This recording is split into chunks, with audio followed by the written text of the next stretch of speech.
ज्योति जगाने वाला, ये अमर ग्रंथ ये मोक्ति पंथ ये पंचम वेद निराला, नव ज्योति जगाने वाला। हे हरि नाम यही हरि धाम यही, हरि नाम यही हरि नाम यही, जग के मंगल की आरती, पापियों को पाप से है तारती। श्री भागवत भगवान की है आरती, पापियों को पाप से है तारती। ये शांति गीत पावन पुनीत, पापों को मिटाने वाला, हरि दर्श कराने वाला, ये शांति गीत पावन पुनीत, पापों को मिटाने वाला, हरि दर्श कराने वाला। ये सुख करनी ये दुख हरनी, ये दुख करनी ये दुख हरनी, ये सुख करनी ये दुख हरनी, ये दुख करनी ये दुख हरनी। श्री मधुसूदन की आरती, पापियों को पाप से है तारती। श्री भागवत भगवान की है आरती, सद्मार्ग दिखाने वाला, बिगड़ी को बनाने वाला।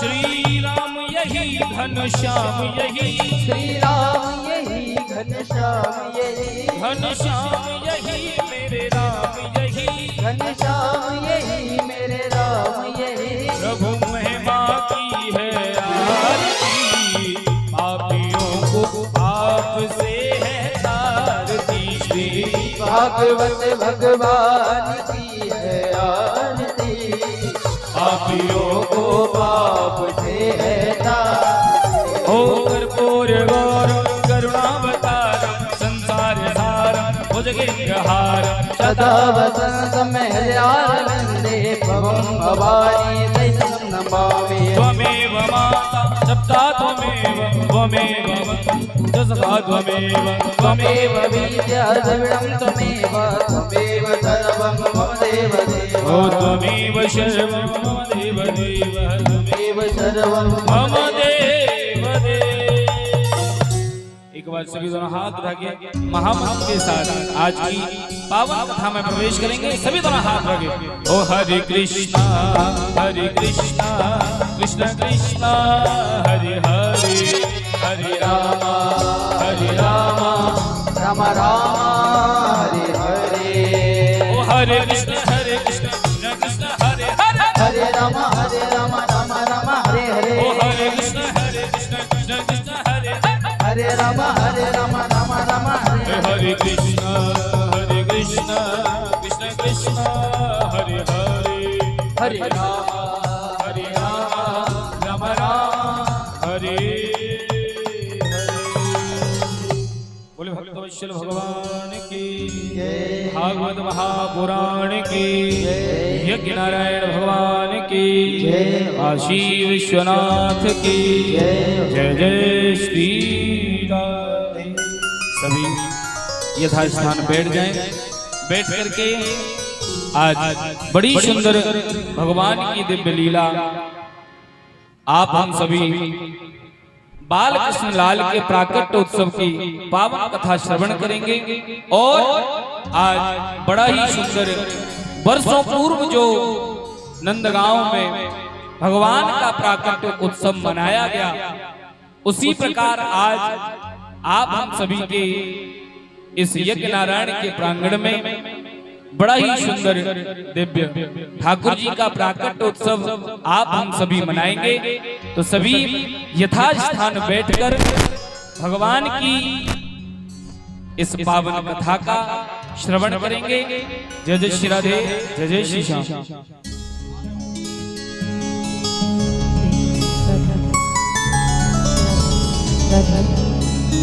जय राधे श्री राधे श्री राधे। बोलिए बांके बिहारी लाल की, हनुमान जी महाराज की।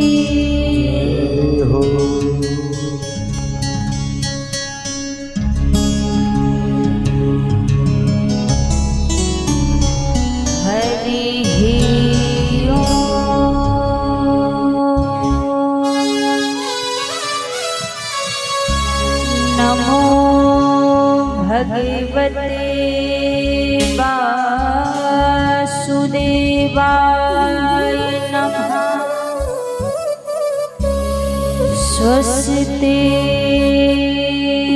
श्री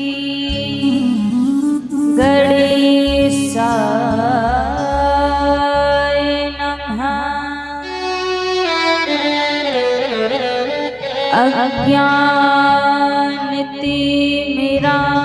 अज्ञानतिमिरान्धस्य ज्ञानाञ्जनशलाकया चक्षुरुन्मीलितं येन तस्मै श्री गुरुवे नमः। सच्चिदानन्दरूपाय विश्वोत्पत्त्यादिहेतवे तापत्रये विनाशाय श्रीकृष्णाय वयं नमः। जय जय श्री राधारमण जय जय नवल किशोर जय मान जी कहत आसन कुमार। हरे कृष्ण कृष्ण कृष्ण हरे हरे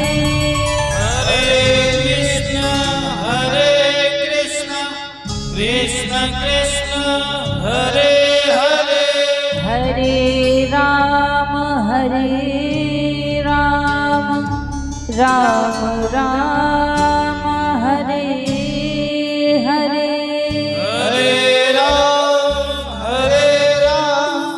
राम राम हरे हरे। बोलिए बांके बिहारी लाल की जय हो। राधा रानी सरकार की जय हो। सभी भक्तजन मन और बांटे हुए सभी आज की परम पावन परम मंगलमय कथा में बड़े भाव से सभी प्रवेश करेंगे। सभी प्रभु को याद करते हुए पुकारते हुए आज की पावन कथा में सभी प्रवेश करेंगे। मेरा आपकी कृपा से सब काम हो रहा है। मेरा आपकी कृपा से सब काम हो रहा है। मेरा आपकी कृपा से सब काम हो रहा है। मेरा हो रहा है। मेरा आपकी कृपा से सब काम हो रहा सब काम हो रहा है। करते हो तुम कन्हैया मेरा नाम हो रहा है। करते हो तुम कन्हैया मेरा नाम हो रहा है। मेरा आपकी कृपा से सब काम हो रहा है। मेरा आपकी कृपा से सब काम हो रहा है। जय हो सारी सेवा करते हुए सभी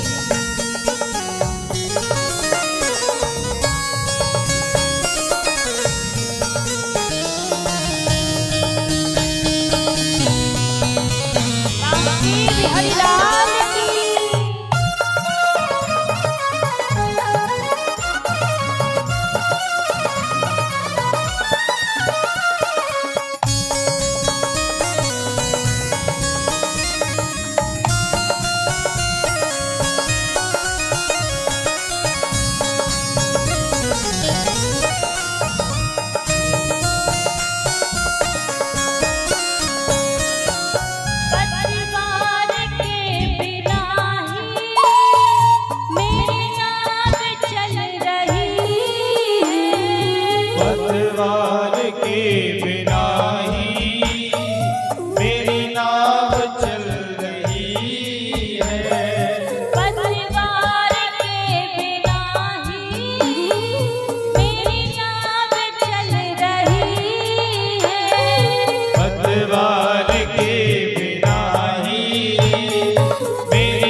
कन्हैया हर चीज मिल रही है।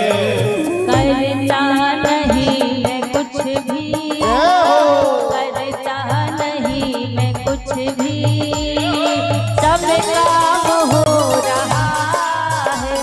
वो करता नहीं मैं कुछ भी, सब काम हो रहा है। मेरा आपकी कृपा से सब काम हो रहा है। वो मेरा आपकी कृपा से सब काम हो रहा है। सावरे सरकार की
बड़ा प्यारा भाव है सरकार, तुम साथ हो जो मेरे किस चीज की कमी है। मान लीजिए आपको दुनिया की हर वस्तु मिल जाए, हर चीज मिल जाए, और परमात्मा ना मिले तो सब माटी के बराबर है। मान मिले, सम्मान मिले जीवन की माटी में, मान मिल जाए, सम्मान मिल जाए, पैसा रुपया मिल जाए, पद प्रतिष्ठा सब कुछ आपको मिल जाएगा, लेकिन महाराज मान मिले, सम्मान मिले जीवन की माटी में, गर राम ना मिले सब काज मिले माटी में। सब मिल जाए और प्रभु ना मिले तो सब माटी के बराबर है। और सत्य कहते हैं संसार की कोई वस्तु मिले या ना मिले, केवल मात्र परमात्मा का सहारा मिल जाए, प्रभु का साथ मिल जाए, तो संसार में ऐसी कोई चीज नहीं है, कोई वस्तु नहीं है जो प्रभु उसको देना सके। क्योंकि हम यदि भगवान से मांगेंगे तो कुछ कुछ मांगेंगे, जितनी हमारी बुद्धि है, जितनी हमारी बुद्धि का सोचने का बल है, हम उतना ही भगवान से मांगेंगे। लेकिन यदि भगवान को मांग लेंगे तो सब कुछ ही हमें मिल जाएगा, क्योंकि देने वाली परमात्मा है। तो भक्त प्रभु से कहता है ना, तुम साथ हो जो मेरे किस चीज की कमी है। तुम साथ हो जो मेरे किस चीज की कमी है। किसी और चीज की अब दरकार भी नहीं है। किसी और चीज की अब दरकार भी नहीं है। तेरे साथ से गुलाम अब, तेरे साथ से गुलाम अब गुलफाम हो रहा है। तेरे साथ से गुलाम गुलफाम हो रहा है। मेरा आपकी कृपा से सब काम हो रहा है। मेरा आपकी कृपा से सब काम हो रहा है। जय हो, ताली से बात करते हुए सभी कांके बिहारी लाल की।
सब एक कमाल हो रहा है। मेरा आपकी कृपा से सब काम हो रहा है। मेरा आपकी कृपा से सब काम हो रहा है। मेरा आपकी कृपा से सब काम हो रहा है। करते हो तुम कन्हैया मेरा नाम हो रहा है। करते हो तुम कन्हैया मेरा नाम हो रहा है। अच्छा एक बात बताओ, सच बताना बिल्कुल, आपको कभी हृदय से अपने मन से ऐसा लगता है कि हमारे जीवन में जो भी कार्य करने वाले हैं वो परमात्मा है, वो प्रभु है, लगता है कभी? क्योंकि सच बात यही है कि बिना प्रभु की कृपा से कोई काम संसार में संभव नहीं है। प्रभु की कृपा के बिना एक पत्ता भी नहीं हिलता है संसार में। तो जो काम करने वाले हैं सब परमात्मा ही हैं। बस ये जरूरी नहीं रहता कि भगवान आपके पास आए तो मुरली पकड़कर ही चलकर आए या धनुष बाण धारण कर ही आपके सामने आए तभी समझो कि आप परमात्मा आए। प्रभु किसी भी रूप में आकर भक्त की सहायता कर जाते हैं, किसी भी रूप में आकर। बस जो भाव से प्रभु को बुलाता हो तो किसी ना किसी रूप में आकर प्रभु कृपा उसके ऊपर कर देते हैं। तो लगता है ऐसा, तो एक बार कहिए ना, दोनों हाथ ऊपर खड़े करके मिलकर कहिए, सभी पीछे वाले भी जो पीछे बैठे सभी मिलकर कहिए प्रभु से, अरे मैया आपसे कह रहे हैं सीधे सीधे हाथ कर लो। हाँ यदि लगता है कि भगवान कृपा कर रहे हैं तो दोनों हाथ पर खड़े करके, मेरा आपकी कृपा से सब काम हो रहा है। मेरा आपकी कृपा से सब काम हो रहा है। मेरा आपकी कृपा से सब काम हो रहा है। मेरा आपकी कृपा से सब काम हो रहा है। मेरा आपकी कृपा से सब काम हो रहा है। मेरा आपकी कृपा से सब काम हो रहा है। जय राधे राधे राधे राधे राधे जय राधे राधे जय राधे राधे राधे राधे जय राधे राधे जय राधे राधे जय राधे राधे जय राधे राधे जय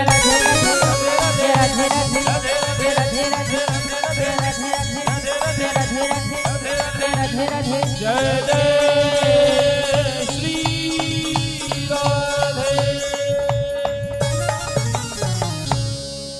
बोलिए बांके बिहारी लाल की, राधा रानी सरकार की, हनुमान जी महाराज की जय। आइए सर्वप्रथम मेरे परम आराध्य अकाल करुणा वरुणालय अनंत कोटि कल्पतरु पीताम्बरधारी श्री राधा रमण लाल जी के पावन चरणों में प्रणाम करते हुए अनंत बलवंत संत श्री हनुमंत लाल जी महाराज के पावन चरणों में प्रणाम करते हुए सभी संत समाज, विप्र समाज, विद्युत समाज, कथा में उपस्थित सभी भक्तजनों के हृदय में विराजित मेरे लोक लोचन सावरे सरकार के श्री चरणों में व्यासपीठ की ओर से वंदन प्रणाम करते हुए आज की परम पावन परम मंगलमय कथा में सभी बड़े भाव से प्रवेश करेंगे। एक बार सभी प्रेम से कहिए राधे राधे राधे राधे राधे राधे। सभी अपने मन और चित्त को एकाग्र करके आज की परम पावन कथा में सभी बड़े भाव से प्रवेश करेंगे। कल हम आप सभी ने भागवत जी के कई चरित्रों को श्रवण किया। श्रीधाम वृंदावन की महिमा को हम सभी ने कल श्रवण किया। यहाँ पर कपिल देव जी के सुंदर चरित्र को कल की कथा में हम आप सभी ने सुना। मनु महाराज के यहाँ पर 3 कन्याएं थी और 2 पुत्र थे, जिनकी आकृति नाम की कन्या रुचि प्रजापति को ब्याही, जिनके यहाँ यज्ञ नारायण भगवान का अवतार हुआ, और इनकी जो प्रसूति नाम की कन्या थी वो दक्ष प्रजापति को ब्याही, जिनके यहाँ जगत जननी माता सती का अवतार हुआ, और इनकी जो देवहूति नाम की कन्या थी वो करदम जी को ब्याही, जिनके यहाँ पर भगवान कपिल देव जी का अवतार हुआ। इन्हीं मनु महाराज के 2 पुत्र हुए। एक का नाम पड़ा प्रियव्रत और दूसरे का नाम पड़ा उत्तानपाद। अब इनके जो बड़े पुत्र थे प्रियव्रत, प्रियव्रत का अर्थ जानते हैं क्या होता है?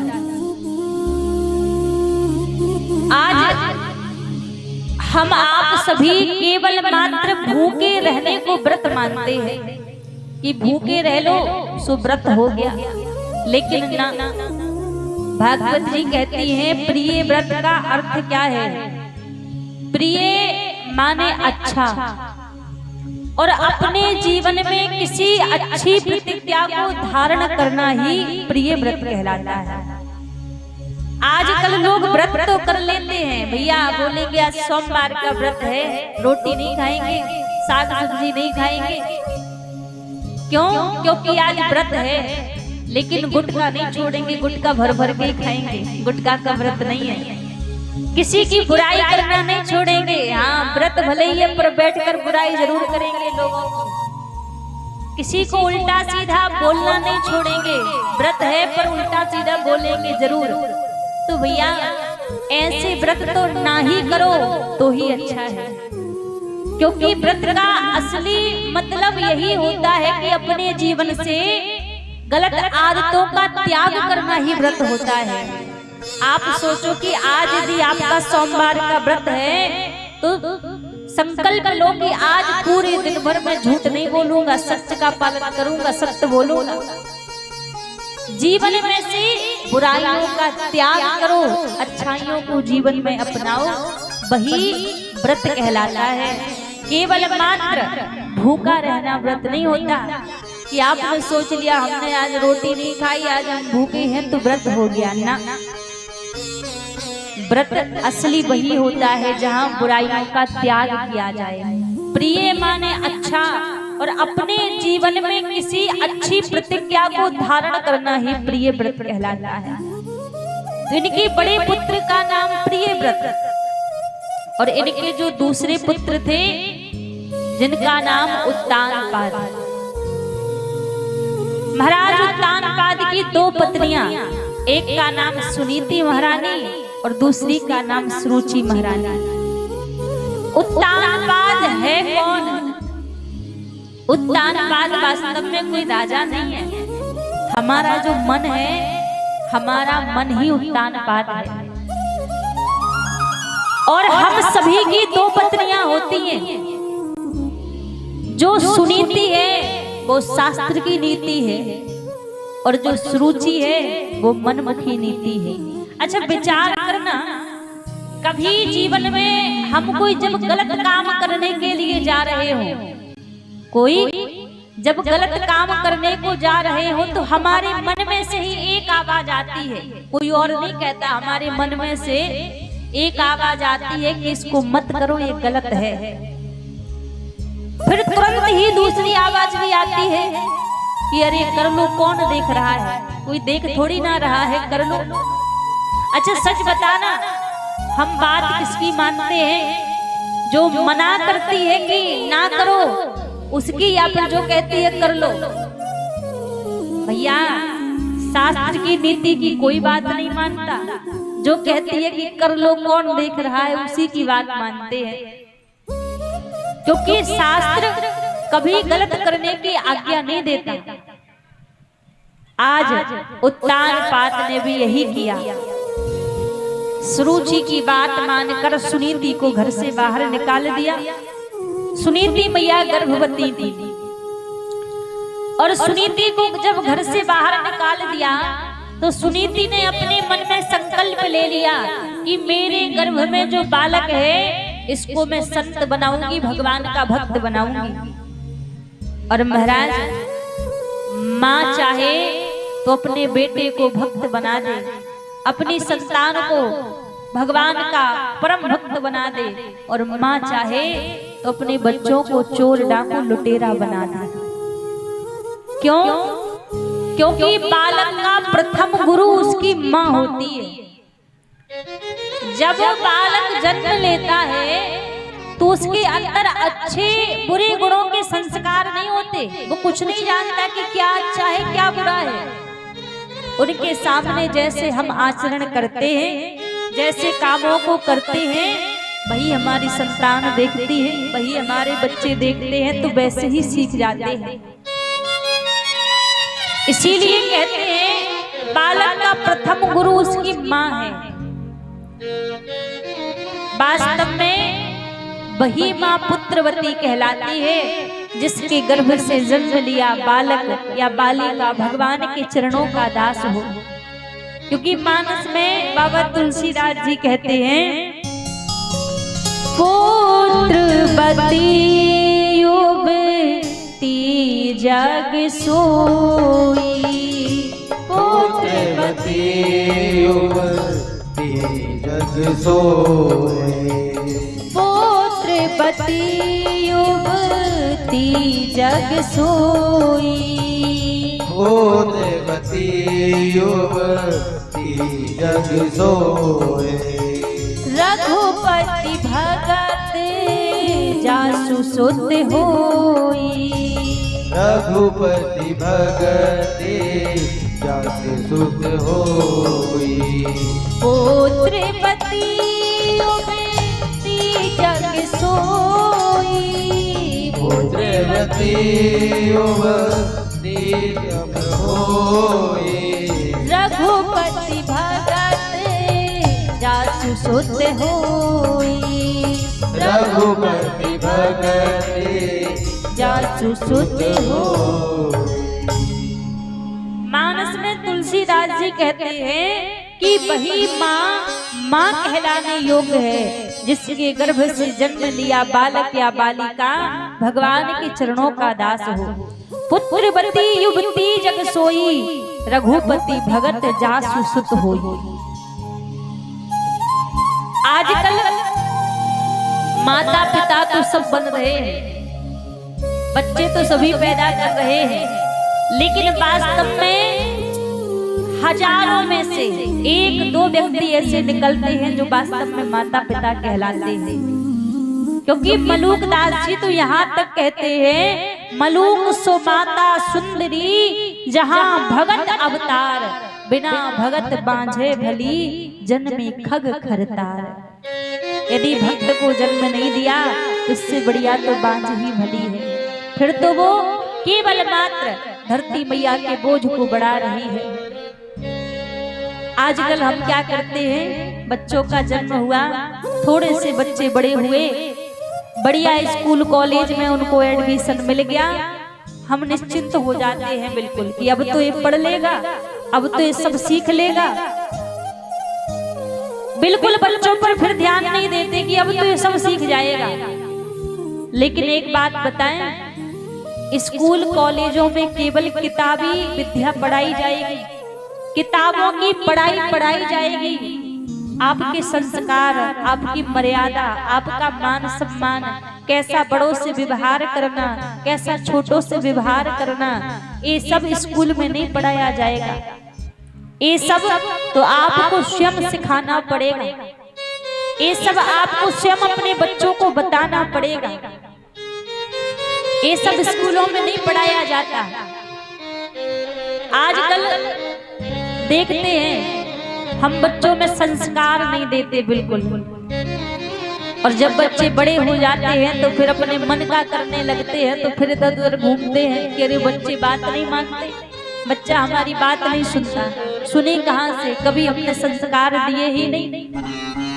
एक पिता का कर्तव्य होता है कि वो 24 घंटे में कितना भी बिजी क्यों ना रहे, कितना भी व्यस्त क्यों ना रहे, 24 घंटे में आधा घंटा तो अपने बच्चों के लिए निकाल के उनके पास बैठे, उनकी अच्छी बुरी बातों को समझे। हर एक पिता का ये कर्तव्य होता है। जो पिता 24 घंटे में 10 मिनट भी अपने बच्चों के पास नहीं बैठता ना, तो ये गारंटी की बात है, ऐसी संतान का, ऐसे बच्चों का कभी सुंदर चरित्र नहीं बन सकता, उनका चरित्र कभी सुंदर नहीं हो सकता, उनका चरित्र बिगड़ ही जाएगा। तो ये एक पिता का कर्तव्य होता है कि कितना भी व्यस्त क्यों ना हो, थोड़ा सा समय निकाल के नित्य प्रति अपने बच्चों के पास वो बैठे। आजकल किताबों की पढ़ाई तो सब हम अपने बच्चों को पढ़ा देते हैं, पर जो सबसे मेन है अपनी सनातन संस्कृति के बारे में हम उनको बताना भूल जाते हैं। आजकल के बच्चों से पूछो कि बेटा आपका गोत्र क्या है, तो आजकल के बच्चे गोत्र नहीं जानते कि गोत्र क्या होता है। जाने कैसे? क्योंकि माता पिता ने कभी सिखाया ही नहीं, कभी बताया ही नहीं कि गोत्र क्या होता है। अच्छा, एक बात विचार करना, आपने अपने बच्चों को गोत्र नहीं बताया, जिस दिन आपकी मृत्यु होगी, जिस दिन आप मरोगे और आपका बालक या बालिका गया जी में जब पिंडदान करने के लिए जाएगा, तो क्या वो पड़ोसी के गोत्र से आपको पिंडदान करेगा? पिंडदान नहीं लगेगा आपको, तो जीवन पर्यंत भूत बने डोलोगे। फिर हम सब सिखा देते हैं अपने बच्चों को, लेकिन हम भगवान से जोड़ना उनको भूल जाते हैं। हमारी सनातन संस्कृति से अपने बच्चों को हम जोड़ना भूल जाते हैं। आजकल के बच्चों से पूछो, उनको मानस की, रामचरितमानस की एक चौपाई याद नहीं रहती। उनसे कहो कि आपको हनुमान चालीसा आता है, तो उनको हनुमान चालीसा याद नहीं है। हाँ, फिल्मी गाने भले एक बार में 5-5, 10-10 आपको सुना देंगे, पर हनुमान चालीसा उनको याद नहीं है, मानस की चौपाई उनको याद नहीं है। क्यों? क्योंकि कभी हमने सिखाया ही नहीं, कभी हमने बताया ही नहीं। आजकल हमारी युवा पीढ़ी इतनी भटक क्यों रही है? हमारी युवा पीढ़ी इसीलिए भटक रही है क्योंकि उनको हमने संस्कार नहीं दिए। इसमें उन बच्चों की गलती नहीं है महाराज, इसमें उन माता पिता की गलती है कि जो अपने बच्चों को जन्म देने के बाद उनको संस्कार देना भूल जाते हैं। तो शास्त्र कहते हैं कि बही माँ बही पिता, माता पिता कहलाने के योग्य है जो अपने बच्चों में अच्छे संस्कार डाल दे, जो अपने बच्चों को अच्छे संस्कार दे दे। पुत्रवती युवती जग सोई, रघुपति भगत जासु सुत होई।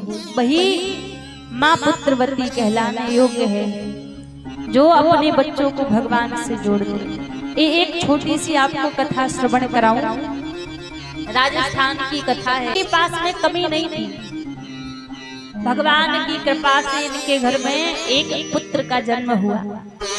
जो मुखिया जी थे कन्हैया को बहुत मानते थे, श्याम सुंदर को बहुत मानते थे।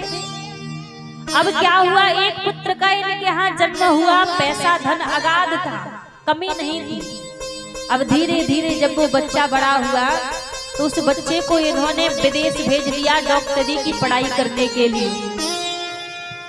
और जब डॉक्टरी की पढ़ाई करने के लिए उनको विदेश भेज दिया, तब महाराज कुछ दिनों बाद इनका वो बालक विदेश से डॉक्टर बन के लौटा। डॉक्टर की पढ़ाई करके जब वो लौट कर आया तो अपने गांव में अपने पिताजी के पास आया लौट के। तो पिताजी बड़े प्रसन्न हुए कि मेरा बेटा तो इतना बड़ा डॉक्टर बन गया। अब जैसे ही आ गया, आने के बाद महाराज मुखिया जी के जो घर में मंदिर था, जो ठाकुर जी का मंदिर था, अपने बेटे से कहने लगे चलो चलकर जो मंदिर में ठाकुर जी हैं उनको प्रणाम करो। मंदिर में तो बालक गया, मंदिर में जाने के बाद मुखिया जी ने तो जो भगवान का श्री विग्रह था उसको प्रणाम किया। अपने बालक से कहने लगे कि आप भी भगवान को प्रणाम करो।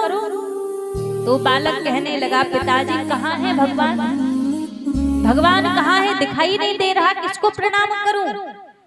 मुखिया जी ने कहा, ये जो मंदिर में भगवान का श्री विग्रह बैठा है वही तो हमारे ठाकुर जी है, उनको प्रणाम करो। तो बालक कहने लगा, पिताजी मैं नहीं मानता कि ये भगवान है, इस पत्थर के विग्रह को मैं भगवान नहीं मानता। इतना कहकर लौट कर आ गया और कहा, यदि सच में तुम्हारे भगवान हैं तो उनको सामने बुला लो, मैं प्रणाम कर लूंगा। लौट कर आ गया, प्रणाम नहीं किया। अब मुखिया जी की तो वृद्धावस्था चल रही थी, विचार कर रहे हैं कि मैंने अपने पुत्र को सब कुछ दे दिया, धन दे दिया, अच्छा भविष्य दे दिया, इतना पढ़ा लिखा दिया, लेकिन जो सबसे जरूरी था भगवान से जोड़ना, पर मैं अपने बालक को भगवान से नहीं जोड़ पाया। एक कष्ट इनके मन में रहता कि मैं अपने पुत्र को भगवान से नहीं जोड़ पाया। अब क्या हुआ, मुखिया जी की बड़ी तबीयत खराब हो गई। जब तबीयत खराब हो गई तो आज इनका पुत्र स्वयं डॉक्टर था। मुखिया जी ने अपने पुत्र को पास में बुलाया, अपने बेटे को बुलाया और पास में बुलाकर अपने बेटे से कहने लगे, एक कागज की पुड़िया अपने बेटे को दी इन्होंने और कहा, बेटा देखो मेरे जीवन का कोई भरोसा नहीं है, आज हूं कल रहूं ना रहूं, कोई भरोसा नहीं है। बालक कहने लगा, पिताजी कैसी बात कर रहे हो, मैं इतना बड़ा डॉक्टर बन के आया हूँ, मैं आपको ठीक करूंगा, आपको कुछ नहीं होगा। मुखिया जी ने कहा, कितने दिन ठीक कर लेगा, एक ना एक दिन तो जाना ही है फिर मुझे। तो जो कागज की पुड़िया थी वो अपने बालक को दी कि देखो इसको अपने पास में रखना, जिस दिन मैं ना रहूं और तुम्हारे जीवन में कोई ऐसा दुख का समय आए जब तुम्हें लगे कि संसार में अब कोई मेरा साथ देने वाला नहीं है, उस समय तुम इस पुड़िया को खोलना। इतना कहकर तबीयत खराब होती तो सबको दवाई दिया करता। अब एक दिन क्या हुआ, बरसात का समय चल रहा था। अब ये दवाई देने में इतना परिपक्व हो चुका था, यदि कोई व्यक्ति आके कहे कि भैया बुखार की दवाई दे दो, तो ये अपनी दुकान में जिस जगह पर बैठता था उठने की जरूरत नहीं पड़ती, हाथ को घुमाता और वो दवाई पकड़ के सीधी दे देता। इतना जानकार हो गया दवाई के बारे में। अब एक दिन क्या हुआ, बरसात का समय था, गांव में लाइट नहीं थी। अब जहाँ जे अंदर बैठता था दुकान में, वहां से दूसरी जगह पर आज आकर बैठ गया। दो चार इसके मित्र आ गए, सबसे बात कर रहा था। उसी समय क्या हुआ, लाइट थी नहीं, अंधेरा था। एक छोटा सा बालक दौड़ा दौड़ा आया और आकर कहने लगा, भैया भैया मेरी माँ की बहुत तबीयत खराब है, उनको बहुत बुखार आ रहा है, आप उनके लिए बुखार की दवाई दे दो। अब इसने पीछे हाथ किया और वहां से एक दवाई की शीशी ली, उठाकर उसको बालक को दे दी, बेटा इसको ले जाओ। अब वो लेकर चला गया। ये जो घटना सुना रहे हैं कोई त्रेता द्वापर की नहीं, इसी कलयुग की घटना है, कुछ समय पहले की। अब वो बालक दवाई लेकर चला गया। फिर क्या हुआ, जब इसके वो मित्र वहां से चले गए, ये सोचने लगा कि जब मैं दुकान के अंदर वाली कुर्सी पर बैठता था तब बैठने पर पलट कर मेरा हाथ बुखार की दवाई पर जाता था, लेकिन आज तो मैं दूसरी जगह पर बैठा था। जब दूसरी जगह पर बैठा था तो मैंने फिर उस बालक को कौन सी दवाई उठाकर दी। जाकर जब उस दवाई को देखा, प्रकाश में देखा, तो वो चूहा मारने की दवाई थी जो उस बालक को उसने दी। तुरंत देखकर सोचने लगा कि उसकी माँ की तबीयत खराब है और ये चूहा मारने वाली दवाई खाएगी तो उसकी माँ मर जाएगी। दौड़ा दौड़ा गया, चारों तरफ देख रहा है, चारों तरफ देखकर कहीं वो बालक दिखाई नहीं दिया। अब तो आकर दुकान में बैठकर रोने लगा कि मेरे पूरे जीवन भर की पढ़ाई पर कलंक लग जाएगा कि कैसी विदेश से पढ़ाई करके आया है। बुखार की दवाई मांगी, उसकी माँ को दवाई दी, वो मर जाएगी। रोने लगा। कि अब कौन है जो मेरी सहायता कर सकता, मेरे जीवन पर कलंक लग जाएगा, मेरी पढ़ाई पर कलंक लग जाएगा, करूं तो क्या करूं। जब रुदन करने लगा तो उसी समय उसको याद आई कि मेरे पिताजी ने मुझे जो कागज की पुड़िया बनाकर दी थी, उसमें देखो तो सही उन्होंने दिया क्या था। वो पुड़िया उठाकर लाया महाराज, और जब उस कागज की पुड़िया को खोला उसमें कुछ रखा नहीं था। उस कागज के ऊपर मुरली वाले की तस्वीर बनी हुई थी। आज जब मुरली वाले की कन्हैया की तस्वीर उसके ऊपर देखी और उस तस्वीर को लेकर घुटनों के बल बैठकर अपनी दुकान में रोने लगा और कहने लगा, प्रभु मैंने आज तक माना नहीं कि कोई भगवान होता है या नहीं होता, मैंने आज तक कभी विश्वास नहीं किया कि कोई भगवान भी होता है, लेकिन आज मैं आपसे कह रहा हूँ कि यदि आप सच में हैं, सच में परमात्मा हैं, तो आज आप मेरी लाज बचा लो, मेरे जीवन पर कलंक लग जाएगा, इस कलंक को लगने से बचा लो। वहाँ बैठा बैठा रोने लगा, रुदन करने लगा। इतने में थोड़ी देर में क्या हुआ, वही बालक रोता रोता दौड़ा हुआ आ रहा है, सामने से रुदन करते हुए आ रहा था।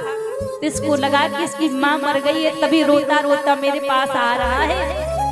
और जैसे ही वो बालक आया, आकर कहने लगा, भैया भैया अभी आपने जो मुझे दवाई की शीशी दी थी, अंधेरा था, रास्ते में मैं दौड़ कर जा रहा था, मेरा पांव फिसल गया और मैं गिर गया, वो दवाई की शीशी टूट गई, पूरी दवाई नीचे फैल गई और मेरे पास पैसे नहीं है, आप मुझे दूसरी दवाई दे दो, मैं कल आपको पैसे दे जाऊंगा।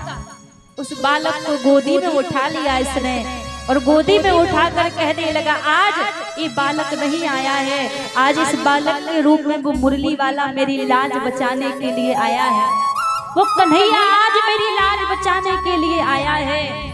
उसी समय से ये विचार करने लगा कि अब तक तो मैंने सारा जीवन ऐसी बिता दिया कि भगवान नहीं होता है, भगवान नहीं होता है, लेकिन आज हकीकत का वास्तव में पता चला कि एक पल भी व्यक्ति के जीवन में ऐसा नहीं जाता कि जिस समय भगवान उसके साथ ना हो, हर समय प्रभु कृपा करते हैं।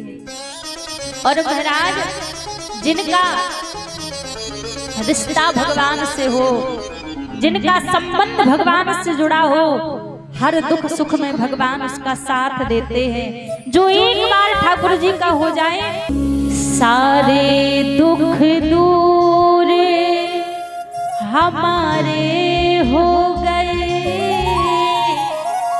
व्यक्ति के जीवन में दुख कब तक रहता है, जब तक वो भगवान से दूर रहता है, जब तक वो भगवान को अपना नहीं बनाता तब तक जीवन में दुख रहता है, लेकिन जब वो भगवान को अपना बना ले तो उसके जीवन में दुख नहीं रहता।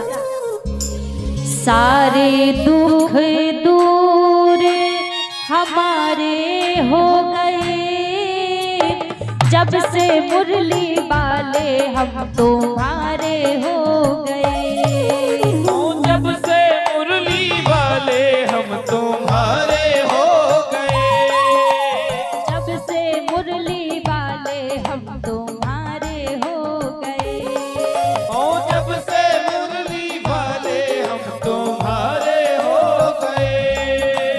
सारे दुख दूर हमारे हो गए, सारे दुख दूर हमारे हो गए।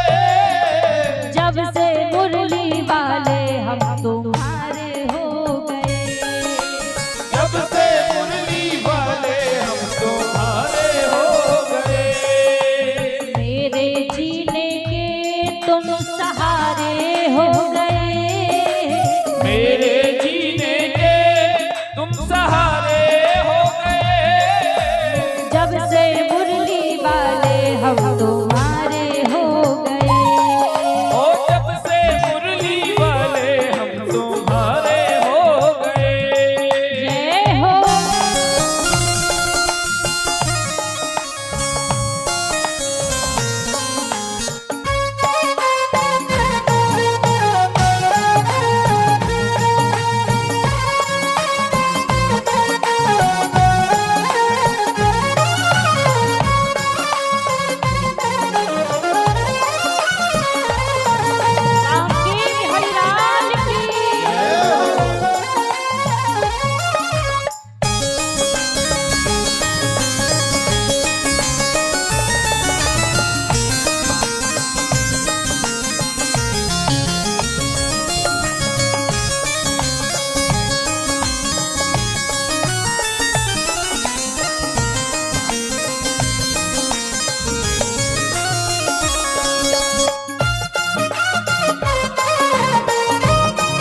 संग नाता जोड़ के बैठे, तुम संग नाता जोड़ के बैठे, तुम संग नाता जोड़ के बैठे। सारे जग से उठा भरोसा, सब कुछ तुम पर छोड़ के बैठे, सब कुछ तुम पर छोड़ के बैठे, सब कुछ तुम पर छोड़ के बैठे। बिन तकदीर के गुजारे हो गए, बिन तकदीर के गुजारे हो गए। जब से मुरली वाले हम तुम्हारे हो गए, ओ जब से मुरली वाले हम तुम्हारे हो गए।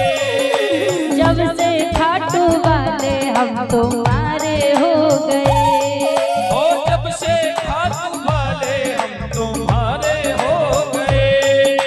सारे दुख दूर हमारे हो गए, सारे दुख दूर हमारे हो गए। ऐसे नहीं, एक बार दोनों हाथ ऊपर खड़े करके मिलकर सभी कहिए, जिनको लगता है कि प्रभु की शरण में आने से हमारे सारे दुख दूर हो चुके हैं, दोनों हाथ ऊपर खड़े करके मिलकर कहिए, सारे दुख दूर हमारे हो गए, सारे दुख दूर हमारे हो गए। जब से मुरली वाले हम तुम्हारे हो गए, जब से मुरली वाले हम तुम्हारे हो गए। जय हो। बाटे बिहारी लाल की जय हो।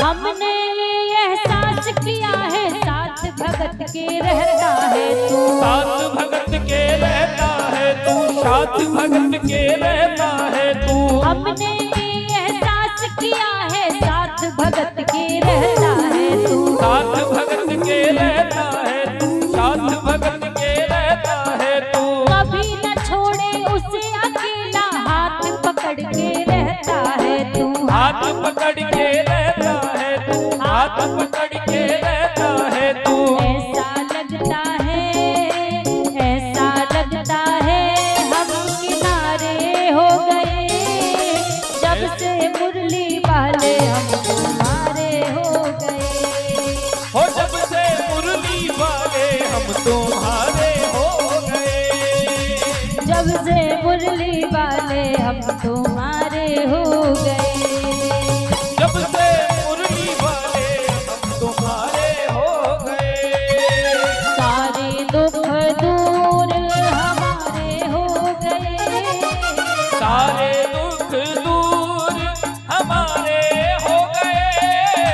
जब से मुरली वाले हम तुम्हारे हो गए, ओ जब से मुरली वाले हम तुम्हारे हो गए। जय हो।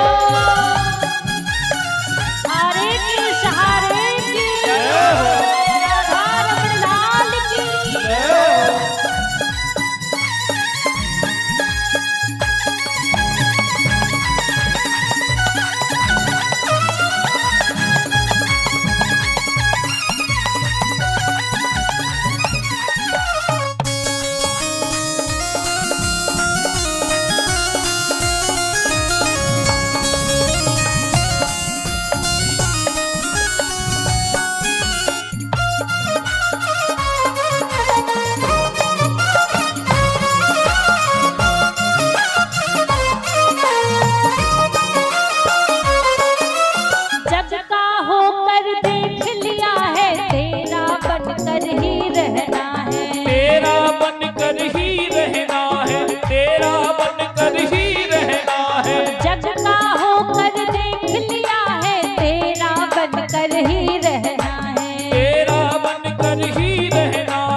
चलते जीवन में उजाले हो गए।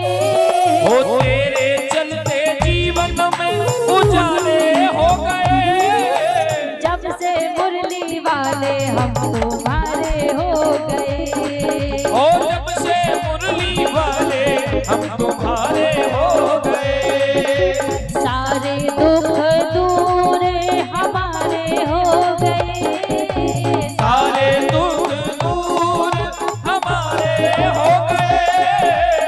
ऐसे नहीं। अच्छा एक बात बताओ, आप घर की बात छोड़ दो, जब तक आप यहाँ पर बैठे हो आपको कोई चिंता लग रही है? लग रही कोई चिंता? नहीं लग रही। कोई दुख लग रहा है? नहीं लग रहा है। क्यों? क्योंकि यहाँ पर आप ठाकुर जी के बनकर बैठे हो, इसलिए दुख नहीं लग रहा है। अब सोचो 2-3 घंटे के लिए ठाकुर जी के बन जाने पर कोई दुख तकलीफ नहीं सताती है, कोई दुख नहीं लगता है, तो जीवन भर के लिए यदि उनके बन जाएंगे तो क्या कोई दुख आएगा जीवन में? नहीं आएगा ना। तो एक बार कह दो दोनों हाथ पर खड़े करके, सभी पीछे वाले भी, सबके सीधे सीधे हाथ होने चाहिए। बाबा आप भी करो, सभी के ऊपर हाथ होने चाहिए।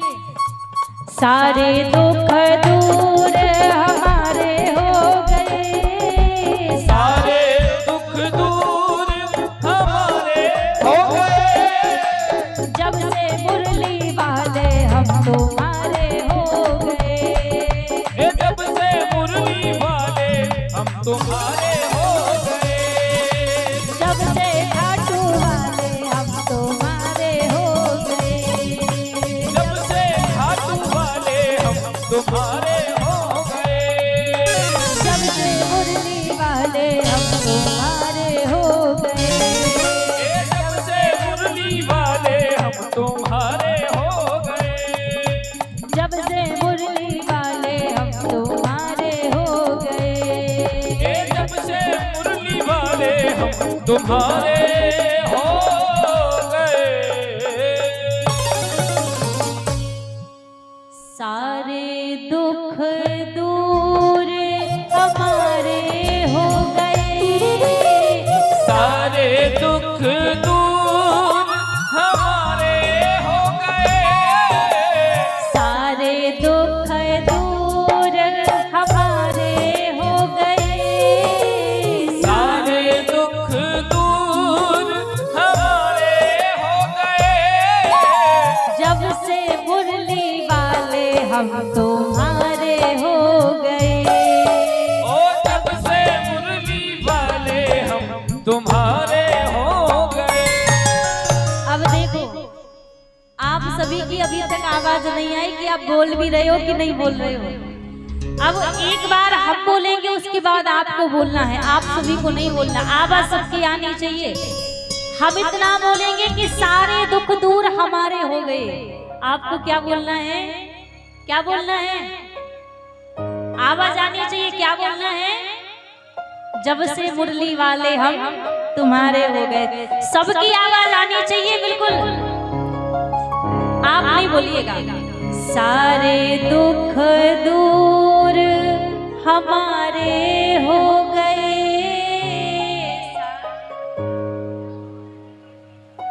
अरे मैया लग ही नहीं रहा कि कोई पंडाल में बैठा है, ऐसा लग रहा खाली पंडाल पड़ा हुआ है।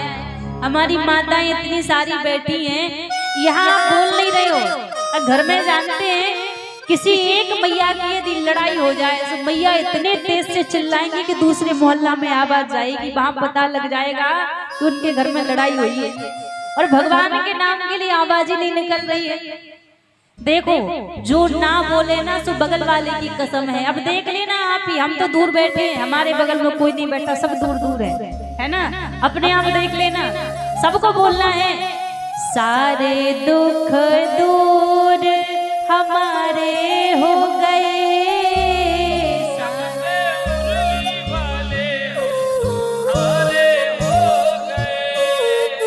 जब से मुरली वाले हम तुम्हारे हो गए। जब से मुरली वाले हम तुम्हारे हो गए।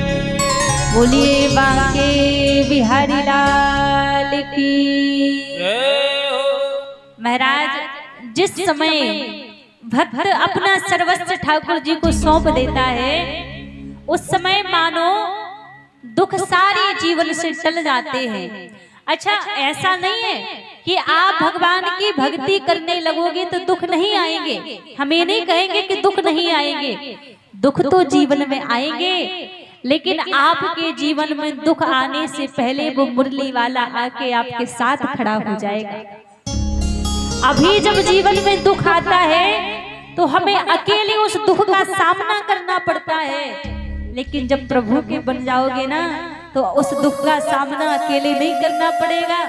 दुख आने से पहले ठाकुर जी आकर खड़े हो जाएंगे साथ में। तो बस अंतर इतना है, भगवान के बन जाने पर फिर जीवन में दुख सताता नहीं है। तो महाराज प्रयास करो कि सभी अपने बच्चों को भगवान से जोड़ कर रखें। यहाँ पर माता सुनीति के गर्भ से एक बालक ने जन्म लिया, उसी बालक का नाम ध्रुव पड़ा। ध्रुव जी की 5 वर्ष की आयु थी। ध्यान से सुनिएगा सभी, 5 वर्ष की आयु थी ध्रुव जी की। एक दिन खेलते खेलते अपने पिताजी की सिंहासन पर जाकर बैठने लगे, तो जो छोटी माता सुरुचि थी उन्होंने मना कर दिया, कहा तुम इस सिंहासन पर नहीं बैठ सकते। वो नन्हे से ध्रुव जी कहने लगे, क्या ये मेरे पिताजी नहीं है? सुरुचि ने कहा, ये तो तुम्हारे पिताजी हैं, पर मैं तुम्हारी माता नहीं हूँ। तुम्हें यदि इस सिंहासन पर बैठना है तो पहले जाओ, जाकर भगवान नारायण की तपस्या करो, और जब भगवान नारायण प्रसन्न हो जाएं तो वरदान मांगो कि मुझे माता सुरुचि के गर्भ में भेज दो। नन्हे से ध्रुव जी महाराज रोते रोते अपनी माता सुनीति के पास आ गए और बोले, माँ मैं छोटी माँ के कहे एक एक वचनों का बदला लूंगा। सुरुचि ने डांट दिया, अरे तुम कौन होते हो छोटी माँ के कहे वचनों का बदला लेने वाले? छोटी माँ ने क्या गलत कहा है? सच ही तो कहा है कि जाओ जाकर भगवान का भजन करो।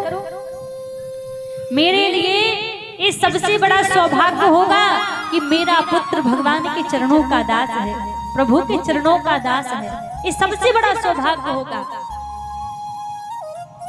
यदि तुम कल भजन करने के लिए जा रहे थे तो आज ही चले जाओ, ये मेरे लिए बड़े सौभाग्य की बात होगी। अब सोचो, माता सुनीति अपने 5 वर्ष के बालक से कह रही है कि तुम कल जा रहे थे भजन करने के लिए तो आज चले जाओ। वो 5 वर्ष के ध्रुव जी कहने लगे, माँ वो भगवान कहाँ मिलेगा? सुनीति ने कहा, हरि व्यापक सर्वत्र समाना, प्रेम ते प्रगट हो तो मैं जाना। हर जगह है प्रभु, तुम जहां प्रेम से पुकारो प्रभु वहीं मिलेंगे। अपनी माता को प्रणाम किया और नन्हे से ध्रुव जी महाराज भगवान को प्राप्त करने के लिए जा रहे हैं। जब जा रहे थे तो कहते हैं, महाराज गुरु बिन भवनिधि तरह न कोई, जो वृक्ष शंकर सम होई। बिना गुरु के कोई भवसागर से पार नहीं हो सकता। और ध्रुव जी ने अभी गुरु नहीं बनाए, तो सामने से नारद जी मिले ध्रुव जी को, और नारद जी ने ध्रुव जी को गुरु मंत्र दिया और कहा, निरंतर इस गुरु मंत्र का जाप करना, तुम्हें कहीं भटकना नहीं पड़ेगा, कहीं जाना नहीं पड़ेगा। भगवान खुद तुम्हें ढूंढते ढूंढते तुम्हारे पास में आएंगे। मंत्र दिया नारद जी ने, ओम नमो भगवते वासुदेवाय नमः। निरंतर ध्रुव जी महाराज उसी मंत्र का जाप करते। जब पहला महीना भजन का प्रारंभ हुआ तो केवल जलपान करके ध्रुव जी महाराज फल खाकर भजन करते। दूसरे महीने में फल का भी त्याग कर दिया, केवल जल पीते हैं, जल पीकर भजन कर रहे हैं। जब भजन का तीसरा महीना लगा तो जल का भी त्याग कर दिया, सूखे पत्ते खाते हैं केवल। और चौथे 5वें महीने में तो अपनी श्वासों को रोक लिया ध्रुव जी ने। जब श्वासों को रोक लिया तो सारे देवताओं की श्वास रुकने लगी। देवता घबराते घबराते भगवान के पास पहुंचे, प्रभु रक्षा करो, त्राही माम त्राही माम। इतने में यहाँ पर क्या देखा कि भगवान माला लेकर कहीं दौड़े जा रहे हैं। देवता कहने लगे, प्रभु हम आपकी शरण में हैं और आप कहाँ जा रहे हैं? भगवान ने कहा कि देखो चिंता ना करो, मेरा एक नन्हा सा भगत मेरा भजन कर रहा है, मैं उसके दर्शन करने के लिए जा रहा हूँ। ये नहीं कहा भगवान ने कि मैं ध्रुव को दर्शन देने जा रहा हूँ, भगवान ने कहा कि मैं ध्रुव के दर्शन करने के लिए जा रहा हूँ। भगवान आए, आकर ध्रुव जी को जैसी माला पहनाई, मूर्छा टूट गई ध्रुव जी। अब ध्रुव जी देखे जा रहे हैं, भगवान को देखे जा रहे हैं, देखते देखते बड़ी देर हो गई, ध्रुव जी कुछ बोलते ही नहीं। अब जब ध्रुव जी कुछ नहीं बोलते तो भगवान देखकर मुस्कुराने लगे ध्रुव जी को। अब जब भगवान मुस्कुराने लगे तो ध्रुव जी महाराज मुस्कुराने लगे। अच्छा, भगवान क्यों मुस्कुराए? भगवान इसलिए मुस्कुराए कि कितना भोला भाला नन्हा सा भगत है, बस देखे जा रहा है, कुछ बोलता ही नहीं। और महाराज ध्रुव जी इसलिए मुस्कुराए कि माता जी से सब तो मैंने पूछ लिया, ये पूछना तो भूल ही गया कि जब भगवान आएंगे तो उनसे क्या बोलूंगा, मुझे बोलना ही नहीं आता तो मैं क्या बोलूं।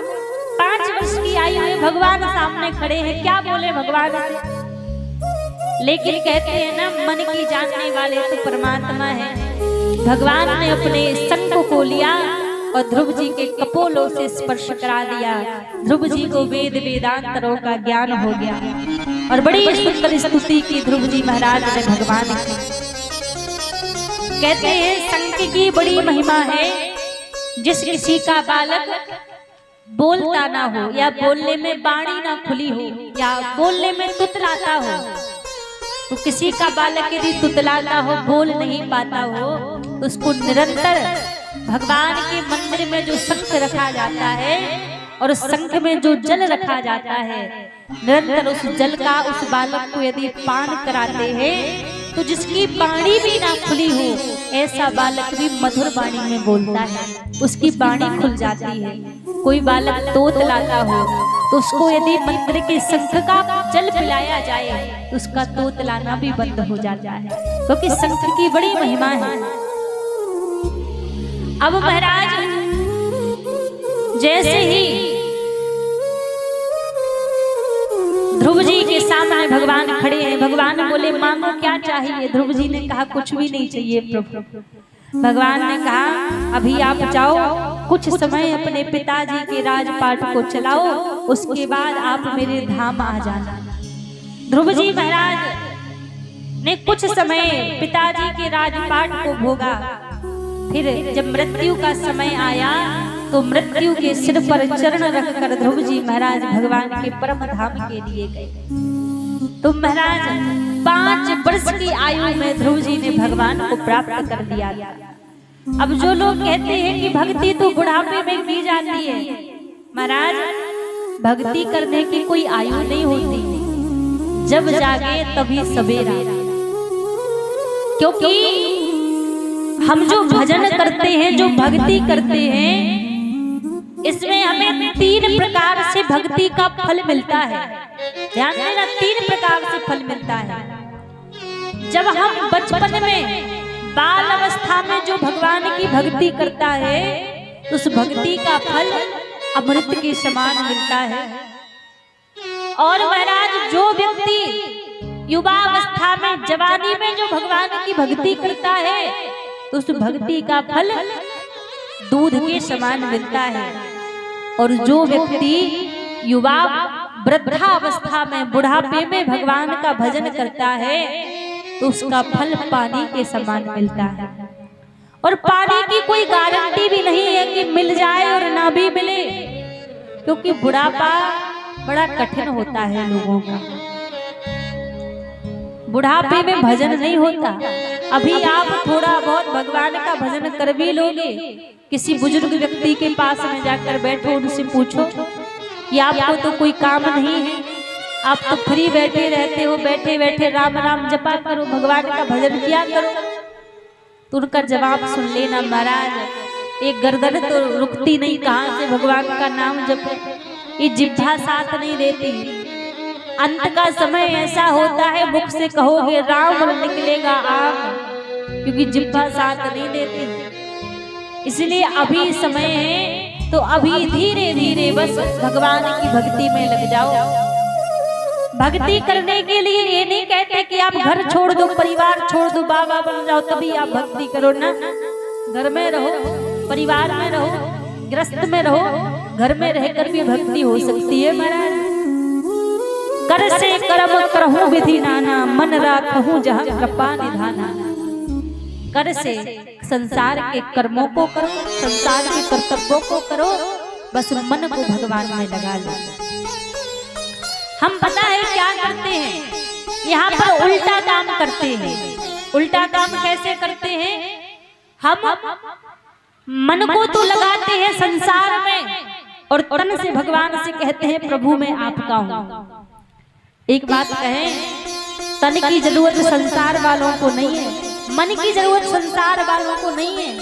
संसार वालों को आपका तन ही चाहिए और आपके तन की जरूरत भगवान को नहीं है, भगवान को आपका मन चाहिए। आप तन से, शरीर से संसार के बन जाओ, दुनिया वालों के बन जाओ, बस मन से गोविंद के बन जाओ, मन से प्रभु के बन जाओ। उतने में ही महाराज काम बन जाएगा जो मन से प्रभु का बन जाएगा। तो भगवान ने यहाँ पर ध्रुव जी महाराज के ऊपर कृपा की। आगे राजा परीक्षित के लिए सुखदेव जी ने कई अनेकों भक्तों के चरित्र श्रवण कराए, पृथु महाराज की कथा सुनाई और भी कई प्रसंग यहाँ पर श्रवण कराए और बड़े ही सुंदर भगवान के परम प्रिय भक्त श्री प्रहलाद जी महाराज का चरित्र राजा परीक्षित को सुखदेव जी महाराज श्रवण कराते हैं। राजा परीक्षित को जब प्रहलाद जी का चरित्र श्रवण कराया, हिरण्यकश्यपु के पुत्र श्री प्रहलाद जी, छोटी सी प्रहलाद जी की भी आयु, माता कयादु के गर्भ से प्रहलाद जी ने जन्म लिया। कल हमने श्रवण किया था दिति महारानी के गर्भ से 2 पुत्रों ने जन्म लिया था। एक का नाम था हिरण्याक्ष और दूसरे का नाम था हिरण्यकश्यपु। हिरण्याक्ष को जब 12 भगवान ने मार दिया, उसी दिन से हिरण्यकश्यपु भगवान नारायण से बैर रखने लगा, भगवान नारायण को दुश्मन मानने लगा। आज हिरण्यकश्यपु की पत्नी कयाधु गर्भवती थी और इनके गर्भ से एक बालक का जन्म हुआ।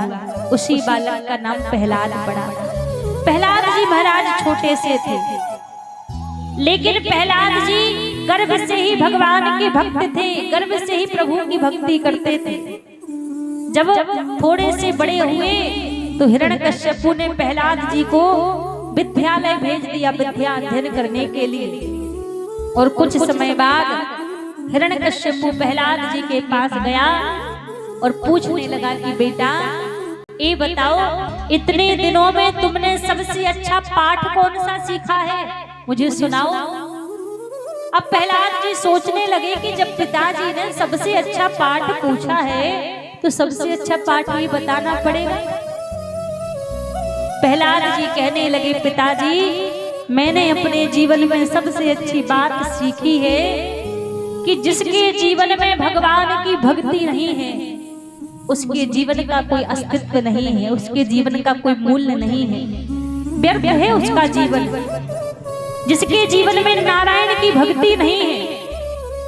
और महाराज जैसे ही हिरण्यकश्यपु ने नारायण का नाम सुना, नारायण का नाम सुनते क्रोध में आ गया और कहा मेरे शत्रु का नाम लेता है, मैं तुझे छोड़ूंगा नहीं, तू मेरे शत्रु का नाम ले रहा है। तलवार निकाल ली, बता किसने तुझे सिखाया है। गुरुदेव आ गए। गुरुदेव बोले हिरण्यकश्यपु से, महाराज इसको किसी ने सिखाया नहीं है, तो पेट से सीख कर आया है, आप इसको मारो मत, इसको छोड़ दो, मैं समझा दूंगा ये आगे से कभी भी नारायण का नाम नहीं लेगा। हिरण्यकश्यपु वहां से चले गए। अब प्रहलाद जी के छोटे छोटे से मित्र थे, वो प्रहलाद जी के पास आए और आकर बोले, प्रहलाद तुम क्यों नारायण का नाम लेते हो, तुम्हें अपने पिताजी से डर नहीं लगता, तुम्हारे पिताजी तुम्हें मार देंगे, नारायण का नाम लेना छोड़ दो। प्रहलाद जी कहने लगे, भैया यदि मेरे पिता के हाथों से मेरी मृत्यु लिखी होगी तो कोई मुझे बचा नहीं पाएगा, और यदि मेरे पिता के हाथों से मेरी मृत्यु नहीं लिखी होगी तो इस संसार में ऐसा कोई नहीं है जो मुझे मार दे, क्योंकि मारने वाला है भगवान, बचाने वाला है भगवान। बाल ना बांका हो सकता जब रक्षक कृपा निधान, मारने वाला है भगवान, बचाने वाला है भगवान। प्रहलाद जी ने कहा आप भी डरा मत करो, आप सब भगवान का नाम लिया करो। सब मिलकर भगवान का नाम ले रहे थे, इतने में हिरण्यकश्यप फिर लौट कर आ गया और जैसे देखा कि मेरा पुत्र तो नारायण का नाम ले लेकर नाच रहा है, गा रहा है, और मित्रों से भी कह रहा है कि तुम भी नारायण का नाम गाओ, तुम भी नारायण का नाम भजो। हिरण्यकश्यप को लगा कि यदि आज इसको रोका नहीं तो फिर किसी के अंदर भय नहीं बचेगा, सब नारायण का नाम लेने लगेंगे। प्रहलाद को पकड़ा और बोले तुझे छोड़ूंगा नहीं, तुझे मार दूंगा। पकड़ कर ले गए और ले जाकर काल कोठरी में बंद कर दिया कि कुछ समय काल कोठरी में बंद रहेगा तो अपने आप नारायण को भूल जाएगा। जो लोग कहते हैं ना कि भगवान की भक्ति करते हैं तो दुख आते हैं, जरा वो प्रहलाद जी के चरित्र को उठाकर पढ़ लो। प्रहलाद जी के जीवन में कितना दुख आया, कितना कष्ट आया, लेकिन प्रहलाद जी ने फिर भी भगवान का नाम नहीं छोड़ा। काल कोठरी में बंद कर दिया प्रहलाद जी को। सोचने लगे कि अब कुछ दिन काल कोठरी में रहेगा, अपने आप नारायण को भूल जाएगा। लेकिन महाराज कहते हैं तुलसी कारी काबर पर चढ़े ना दूजो रंग। एक बार इस कारे कन्हैया का रंग जिसके ऊपर चढ़ जाए, दुनिया में फिर दूसरा रंग उसके ऊपर चढ़ नहीं सकता। एक बार जिसके ऊपर कन्हैया का रंग चढ़ जाए। जब कई दिनों बाद काल कोठरी से बाहर निकाला तो काल कोठरी से बाहर आए तो फिर निरंतर भगवान नारायण का नाम लेने लगे। इनको लगा ऐसे नहीं मानेंगे। हिरण्यकश्यपु ने पहाड़ से फेंकवा दिया प्रहलाद जी को। जब पहाड़ से फेंकवा दिया, भगवान ने गोदी में झेल लिया। विष भिजवाया कि विष दे दो, इससे बढ़िया है तुम मर जाए तो ठीक है। जब विष भेजा तो प्रहलाद जी ने विष का भी पान कर लिया, लेकिन विष भी भगवान ने अमृत में परिवर्तन कर दिया, अमृत बना दिया विष का भी। अब तो हिरण्यकश्यपु को लगा कि ये तो मरता ही नहीं, इतना प्रयास कर रहा हूं। तब हिरण्यकश्यपु की बहन होलिका आई और कहने लगी भैया आप चिंता ना करो, मुझे ब्रह्मा के द्वारा एक चुनरी प्राप्त है, जिस चुनरी को ओढ़कर मैं आग में बैठ जाऊंगी तो मुझे कुछ नहीं होगा, ये प्रहलाद जलकर भस्म हो जाएगा। हिरण्यकश्यपु ने ऐसा ही किया। आज होलिका प्रहलाद जी को गोदी में लेकर अग्नि में बैठ गई, और जैसी अग्नि में बैठी तो उन जलती हुई आग की लपटों में होलिका तो जलकर भस्म हो गई, लेकिन उस आग में भी प्रहलाद जी महाराज भगवान का नाम गा रहे हैं, प्रभु का नाम पुकार रहे हैं। अब तो हिरण्यकश्यपु ने देखा कि बहन भी जल के भस्म हो गई, फिर भी इसका कुछ नहीं बिगड़ा। अब तो क्रोध आया और बोले देख आज तुझे नहीं छोड़ूंगा, बता कहाँ है तेरा नारायण। जैसे पूछा, सामने एक खम्भ लगा हुआ था, उस खम्भे के ऊपर एक चींटी जा रही थी। प्रहलाद जी ने पूरे भरोसे के साथ कह दिया पिताजी ये जो चींटी जा रही है ना, इस चींटी में भी मेरा नारायण है। और जैसे क्रोध में आकर तलवार को लिया और जैसे तलवार का प्रहार किया, उस खम्भे को फाड़ कर नरसिंह देव भगवान प्रकट हो गए। बोलिए नरसिंह देव भगवान की। नरसिंह देव भगवान वहां पर प्रकट हो गए, जिनका पूरा देह तो मानव का था, मानव की थी, और जिन्होंने मुख सिंह का लगाया था, नरहरि का रूप बनाकर प्रभु प्रकट हो गए। और आज हिरण्यकश्यपु के साथ युद्ध करने लगे।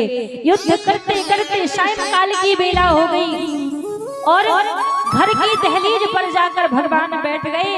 हिरण्यकश्यपु को गोदी में लिटा लिया और बोले देख आज तुझे नहीं छोड़ूंगा, तूने प्रहलाद को बड़े दुख दिए हैं, आज मार दूंगा तुझे, आज नहीं छोड़ूंगा।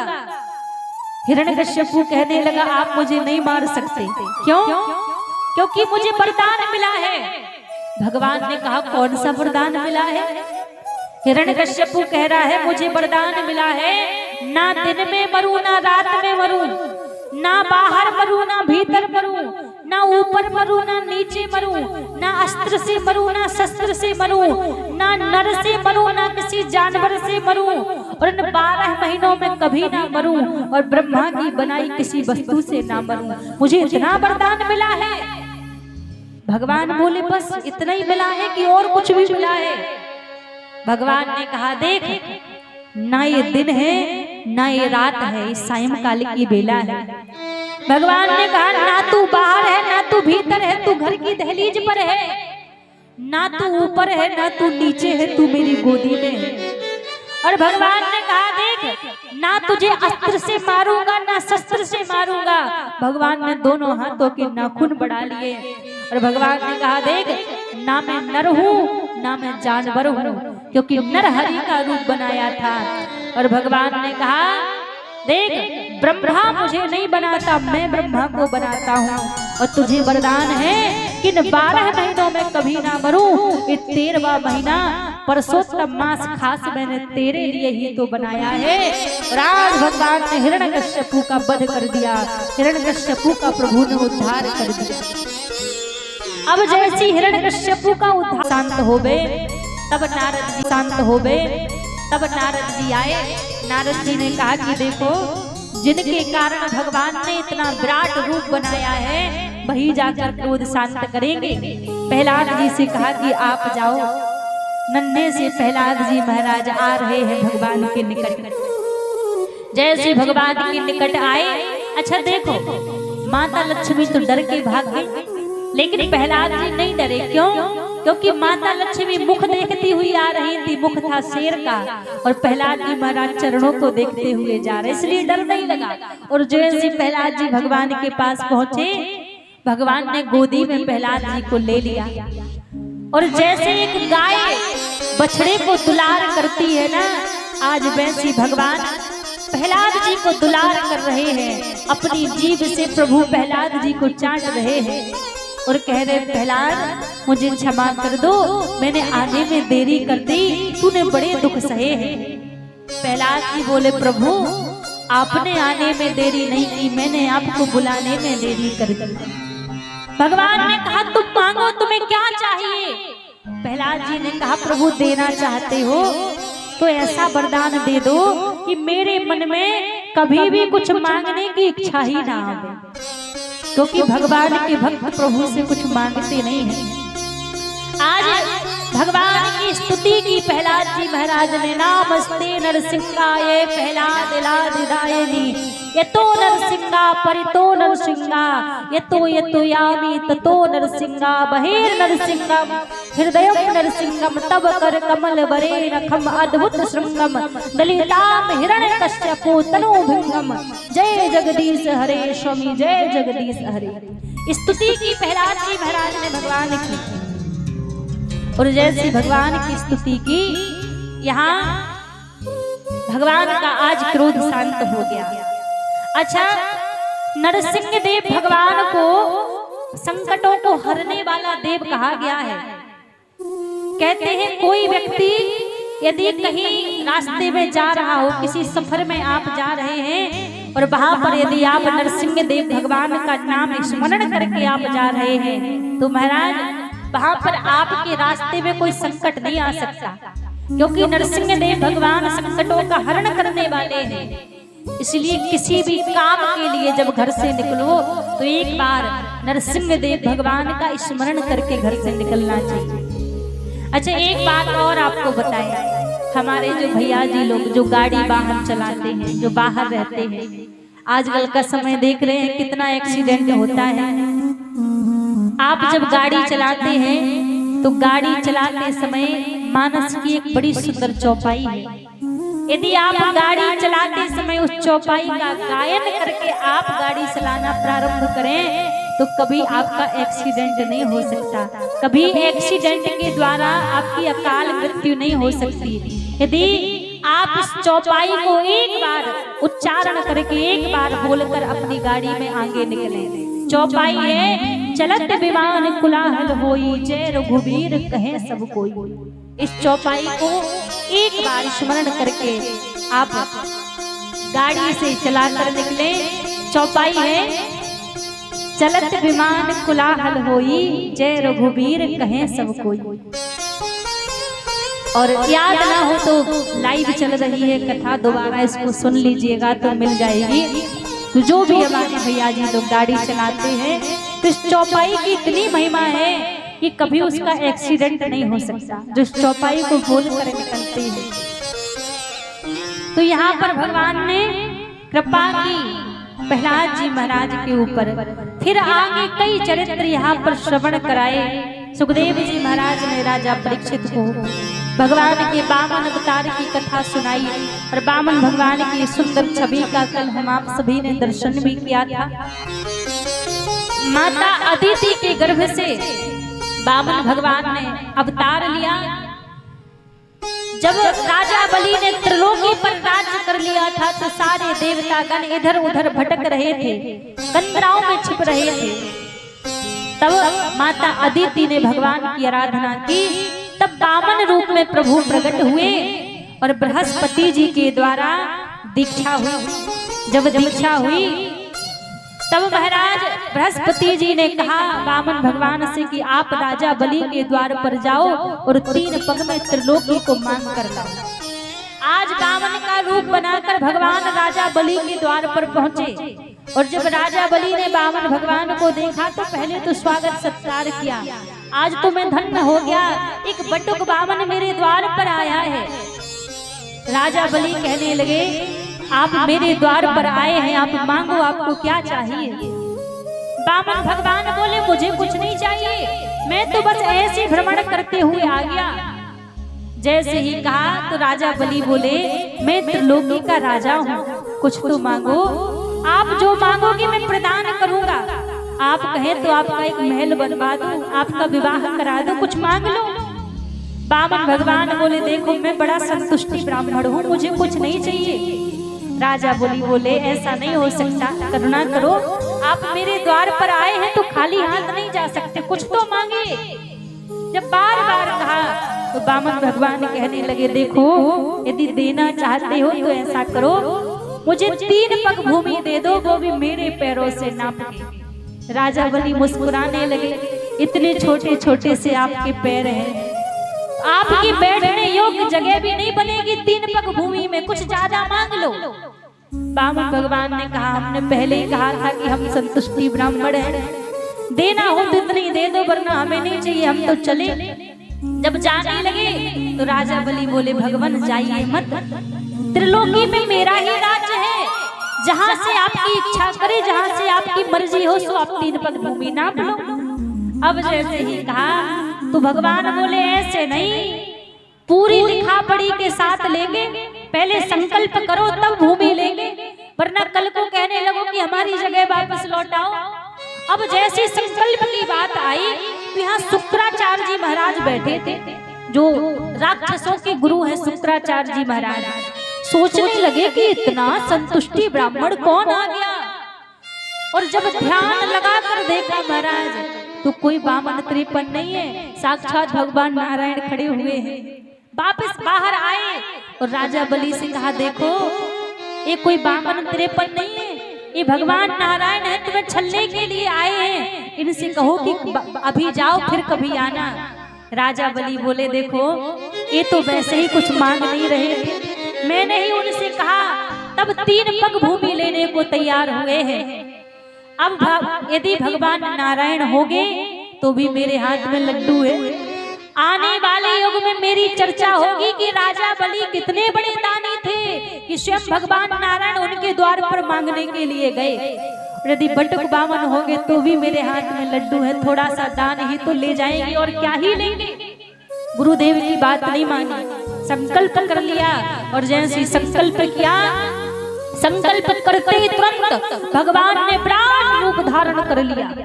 एक पग में भगवान ने आकाश पाताल को नाप लिया और दूसरे पग में स्वर्ग लोक को नाप लिया, 2 पग में ही त्रिलोकी को नाप लिया। भगवान बोले अब बताओ तीसरा पग कहाँ रखूं। तुम तो कह रहे थे कि और मांग लो, 3 पग देने के लिए तो है नहीं, 2 पग में ही सब ले लिया, तीसरा पग कहाँ रखूं? संकल्प पूरा नहीं करोगे तो पाप लगेगा। राजा बलि ने हाथ जोड़ लिए, भगवान ये बताओ दान बड़ा होता है या दानी बड़ा होता है? भगवान ने कहा दानी बड़ा होता है। तो राजा बलि ने कहा प्रभु फिर कृपा करके ये तीसरा पग आप मेरे मस्तक पर रख दो।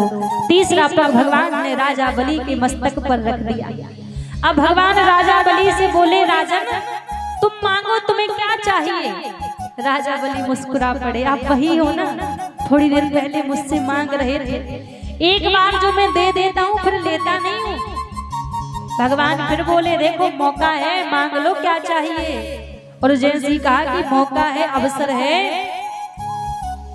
तो राजा बलि कहने लगे प्रभु जब आप देना चाहते हैं तो आप इतनी कृपा करो कि जब भी मैं अपने महल से बाहर निकलूं तो महल के द्वार पर आपके मुझे दर्शन होवे, और जब भी मैं अपने महल में अंदर जाऊं तो भी मुझे अपने महल के द्वार पर आपके दर्शन होवे।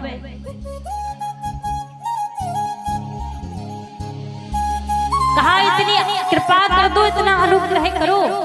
और जैसे ही कहा तो भगवान बोले राजन बात को गोल गोल क्यों घुमा रहे हो, सीधा बोल दो कि मेरे द्वार के चौकीदार बन जाओ। अच्छा द्वार पर कौन बैठता है? चौकीदार ही तो बैठता है। राजा बलि का अनुग्रह देखकर भगवान राजा बलि के द्वार के चौकीदार बन गए। अब समय बीतता गया, बैकुंठ में माता लक्ष्मी अकेली बैठी है। नारद जी पहुंचे, माता लक्ष्मी से कहा कि आप तो यहाँ आराम से बैठी हो, अरे आपको क्या पता है कि भगवान नारायण राजा बलि के द्वार पे चौकीदारी कर रहे हैं, जाओ उनको लेकर आओ। अब महाराज सावन का महीना चल रहा था, आज माता लक्ष्मी ने एक दासी का रूप बनाया और दासी का रूप बनाकर राजा बलि के द्वार पर पहुंच गई। राजा बलि के महल में सेवा करने लगी। अब सेवा करते करते एक दिन क्या हुआ, श्रावण मास की अमावस्या आई। तब जितने भी वहां पर दासियां थी वो सब अपने अपने घर जा रही थी, अपने अपने भाई को राखी बांधने के लिए। अब माता लक्ष्मी गई नहीं, तो राजा बलि पूछने लगे बहन तुम अपने भाई को राखी बांधने के लिए नहीं गई? सब तो अपने घर गई है। तो माता लक्ष्मी बोली भैया मेरा कोई भाई नहीं है, मैं इसलिए नहीं गई हूँ। राजा बलि बोले कितनी पागल है, मुझे भैया भी बोलती है और ये भी कहती है कि मेरा कोई भाई नहीं है। अपना हाथ आगे कर दिया, ला आज से मैं तेरा भाई हूँ, मुझे राखी बांध दे। माता लक्ष्मी ने राजा बलि को राखी बांधी। राजा बलि बोले नेक में मांगो क्या चाहिए, जो मांगोगी मैं प्रदान करूंगा। अब सर झुका लिया, कैसे मांग, मुख से तो नहीं कह सकती कि चाहिए क्या, द्वार की ओर इशारा कर दिया कि नेक में द्वारपाल चाहिए। और जैसे कहा कि द्वारपाल चाहिए, राजा बलि की आंखों से तो आंसू बहने लगे। राम रहा ना माया, भगवान थे सो भगवान भी जा रहे हैं और लक्ष्मी आई थी सो लक्ष्मी भी जा रही है। राजा बलि कहने लगे प्रभु की तो आदत है, ये तो छलते हैं सबको, लेकिन आज आपने भी मुझे छल लिया, आपने भी छल के साथ भगवान को लेने के लिए आ गई। तो उस दिन राजा बलि के द्वार से माता लक्ष्मी भगवान को लेकर आई। तो ऐसे 52 अवतार की कथा सुखदेव जी महाराज ने राजा परीक्षित को श्रवण कराई। यहाँ पर आगे भगवान के सूर्यवंश की कथा सुखदेव जी महाराज राजा परीक्षित को श्रवण करा रहे हैं। सूर्यवंश के बड़े ही प्रतापी राजा महाराज दशरथ, जिनको अपने जीवन में 4 बार इस बात से कष्ट हुआ कि मेरे घर कोई संतान नहीं है, मेरे घर कोई पुत्र नहीं है। 4 बार इस बात से गिलानी हुई कि मेरे घर कोई संतान नहीं है। एक बार भूपति मन माही, एक बार भूपति मन माही, एक बार भू पति मन माही। एक बार भूपति मन माही। भयाऊं गिलानी मोरे सुत नाही। भयहु गिलानी मोरे सुत नाही। एक बार भूपति मन माही। एक बार भूपति मन माही। भयाऊं गिलानी मोरे सुत नाही। भयहु गिलानी मोरे सुत नाही। एक बार महाराज दशरथ को इस बात से अपने हृदय में कष्ट हुआ कि मेरे घर कोई संतान नहीं है, मेरे घर कोई पुत्र नहीं है। एक बार महाराज दशरथ के गुरु वशिष्ठ जी अपनी पत्नी और गुरु पुत्र शक्ति के साथ में अयोध्या आए हुए थे। उस समय शक्ति बहुत छोटे से थे, तो क्या हुआ, खेलते खेलते गिर पड़े और जब गिर पड़े तो रोने लगे, रुदन करने लगे। तो माता कौशल्या शांत कराने के लिए जाने लगी। तभी गुरु माता कहने लगी, कौशल्या तुमसे मेरा पुत्र शांत नहीं होगा, मानेगा नहीं, क्योंकि तुम्हें तो पता ही नहीं है कि छोटे छोटे बच्चों को कैसे मनाया जाता है, क्योंकि तुम्हारे घर तो कोई संतान नहीं है। जब ये वचन कहे महाराज दशरथ वहीं खड़े खड़े सुन रहे थे और सुनते ही हृदय में बड़ा कष्ट हुआ, बड़ी पीड़ा हुई कि कोई संतान नहीं है। तो प्रथम बार इस बात से कष्ट हुआ कि मेरे घर कोई संतान नहीं है। महाराज फिर दूसरी बार कष्ट हुआ। एक बार आकाश मार्ग में महासंग्राम का युद्ध चल रहा था, तो महासंग्राम के युद्ध में महाराज दशरथ को शक्ति लगी तो मूर्छित हो गए। मूर्छित होकर गिर पड़े तो जटायु ने अपने पंखों पर झेल लिया। जब थोड़ी देर में मूर्छा टूटी तो देखा कि मैं तो एक पक्षी के पास हूँ, तो पूछने लगे, कहा कि आपने मेरे प्राण बचाए हैं, आप मांगो, आपको क्या चाहिए, मैं प्रदान करूंगा। जटायु कहने लगे, आप खुद गरीब हो, मुझे क्या दोगे। महाराज दशरथ बोले, मैं गरीब नहीं हूँ, मैं अयोध्या का राजा हूँ, तुम जो मांगोगे प्रदान करूंगा, मांग लो क्या चाहिए। जटायु ने कहा, अच्छा जब तुम गरीब नहीं हो तो अपना बड़ा पुत्र मुझे दे दो, ज्येष्ठ पुत्र मुझे दे दो। तो हृदय में कष्ट हुआ कि आज मेरे घर संतान होती तो मैं जटायु को दे देता। जब राम जी का जन्म हुआ था तो जटायु गया था लेने, लेकिन जटायु सोचने लगा कि मैं तो जंगल में रहता हूँ, इनको कहाँ रखूंगा, जब आवश्यकता पड़ेगी तब लेने आ जाऊंगा, अभी अपने पास में रखूंगा। सभी जानते हैं जब महाराज दशरथ ने प्राण त्यागे तो राम जी ने अंतिम संस्कार नहीं किया, भरत भैया ने अंतिम संस्कार किया था। लेकिन जब जटायु ने प्राण त्यागे तो जंगल जंगल भटक भटक कर जटायु का अंतिम संस्कार करने रघुनाथ जी पहुंचे थे, क्योंकि जटायु ने पहले मांग लिया था। तो यहाँ पर जब हृदय में कष्ट हुआ, गिलानी हुई, तो रहा नहीं गया। गुरु ग्रह गया तुरंत महिपाला, गुरु रह गया तुरंत महिपाला। शरण लागी करी विनय विशाला, चरण लागे करी विनय विशाला। श्रृंगीर शाही वशिष्ठ बुलावा, गिरि सही वशिष्ठ बुलावा। पुत्र काम शुभे जग करावा, पुत्र काम शुभ जग करावा। जहाँ गुरुदेव के पास में पहुंचे महाराज दशरथ और निवेदन किया कि मुझे पुत्र चाहिए। श्रृंगी ऋषि के द्वारा वशिष्ठ जी ने पुत्र कामेष्टि यज्ञ करवाया। अग्नि देवता खीर का कटोरा लेकर प्रकट हुए और कहा, ये खीर जाकर अपनी रानियों को खिला देना, सुंदर पुत्र का जन्म होगा। महाराज दशरथ आए, आकर तीनों रानियों को खीर वितरण कर दी। तीनों रानियां गर्भवती हो गई। अब धीरे धीरे पूरे अयोध्या का वातावरण बदलने लगा। जब पूरे अयोध्या का वातावरण बदलने लगा महाराज, तो धीरे धीरे भगवान के अवतार का समय नजदीक आने लगा। नौमी तिथि मधुमास पुनीता, नौमी तिथि मधुमास पुनीता, शुक्ल पक्ष अभिजित हरि प्रीता, शुक्ल पक्ष अभिजित हरि प्रीता।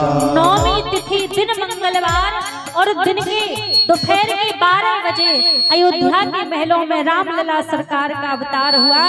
और जैसे रामलला सरकार का अवतार हुआ, पूरे अयोध्या में आनंद होने लगा, उत्सव होने लगा।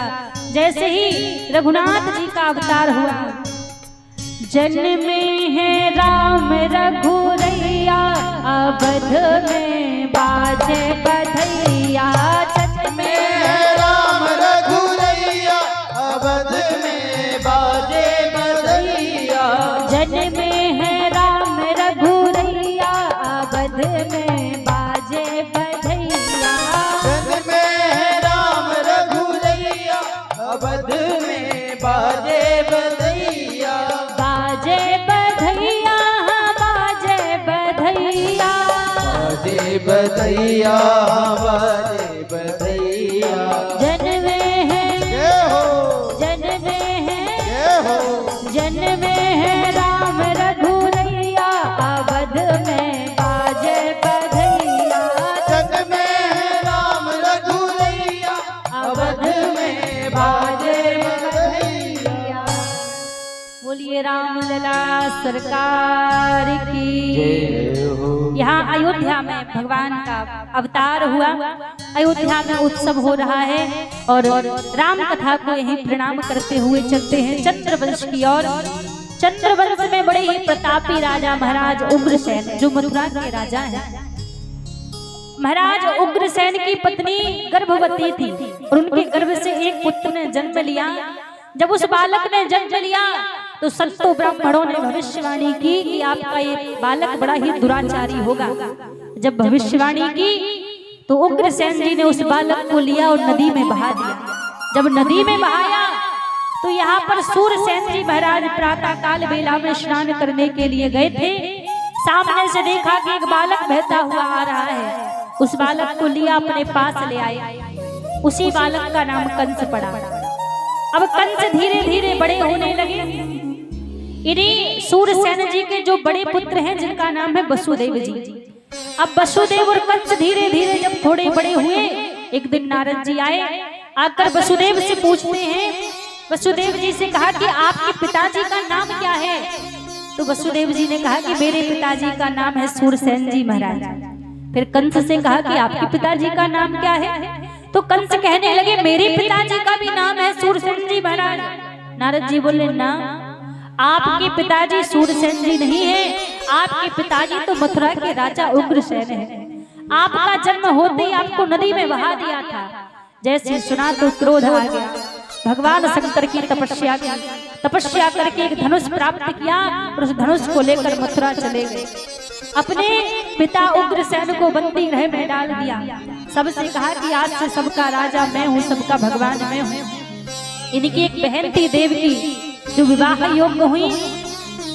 तो महाराज देवकी का विवाह वसुदेव जी के साथ कंस ने कराया और अपने हाथों से ही देवकी को विदा देने के लिए जा रहा था। उसी समय आकाशवाणी हुई, अरे कंस, तू जिस देवकी को इतने प्रेम से विदा कर रहा है, इसी देवकी का अष्टम गर्भ तेरा काल होगा।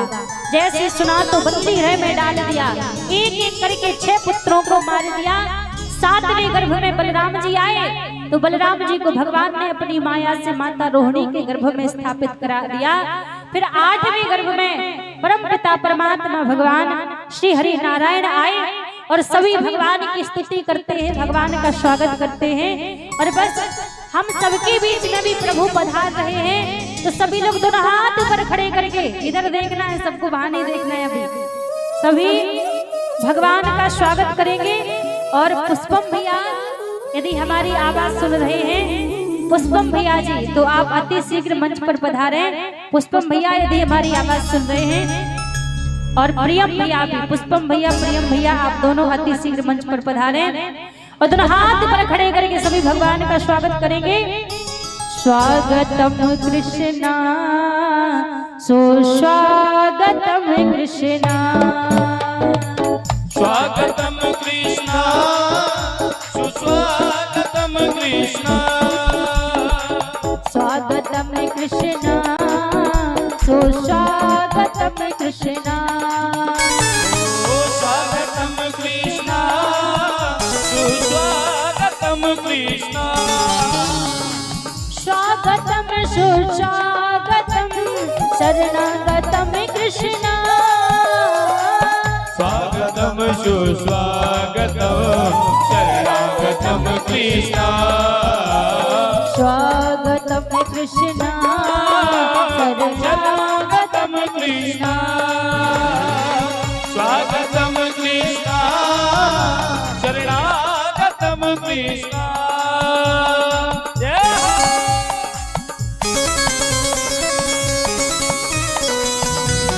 बालकृष्ण लाल की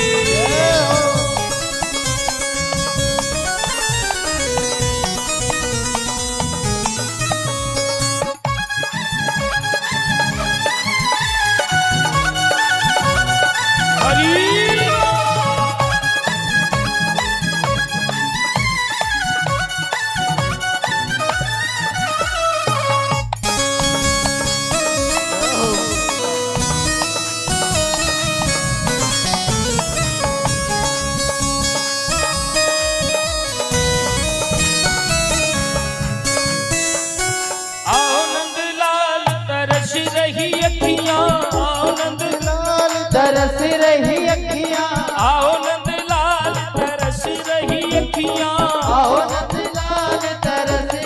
अखियां, तरस रही अखियां, बरस रही अखियां, तरस रही अखियां, बरस रही अखियां, तरस रही अखियां, बरस रही अखियां, तरस रही अखियां, बरस रही अखियां। दोनों हाथ उठा करके स्वागत करेंगे ठाकुर जी का। सभी दोनों हाथ उठा के करें।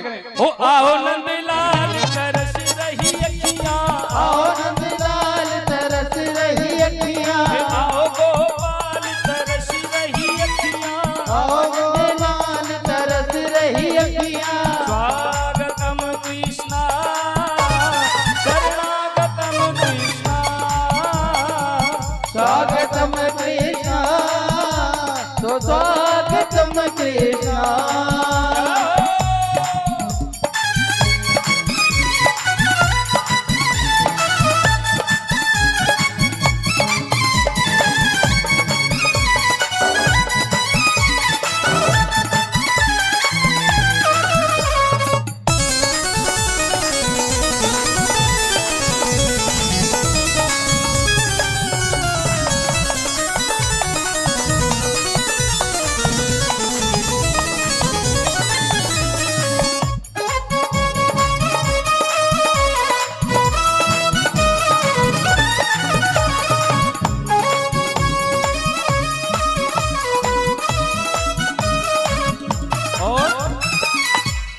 सबसे पहले हमारे पुष्पम भैया जी ठाकुर जी को प्रसाद भोग लगा रहे हैं। तिलक करेंगे, तिलक करवाइए।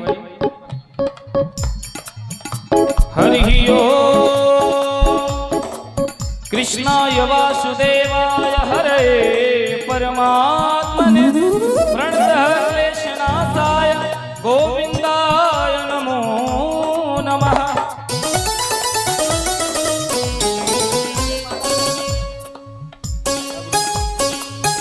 बोली कृष्ण कन्हैया लाल की। सभी जोरदार तालियां बजाएं। बधाई अर्पण करेंगे। नंद के आनंद भयो जय कन्हैया लाल की। और प्रियम भैया हो, जहां भी प्रियम भैया हो, आप भी कृपया मंच पे आए। आज भैया देखो, हम ब्रजवासी और ब्रजवासी ठाकुर जी की बधाई ना छोड़े। हाँ, एक बार जोरदार तालियां बजाएं। 2100 रुपए की बधाई दे रहे हैं हमारे पुष्पम भैया ठाकुर जी की प्राकट उत्सव में एक बार जोरदार ताली बजाएं। 2100 रुपए ठाकुर जी की बधाई और तिलक करिए पूज्य देवी जी को। आप करिए पहले, ये सभी लोग मिलकर के दीजिए। ये वस्त्र दे देंगे। ये आज ठाकुर जी के बधाई स्वरूप 2100 रुपए और पूज्य देवी जी के वस्त्र पुष्पम भैया और उनके सभी साथियों की तरफ से एक बार जोरदार ताली बजाएं सभी के लिए। अरे भैया ताली तो जोर से बजा दो। हाँ, और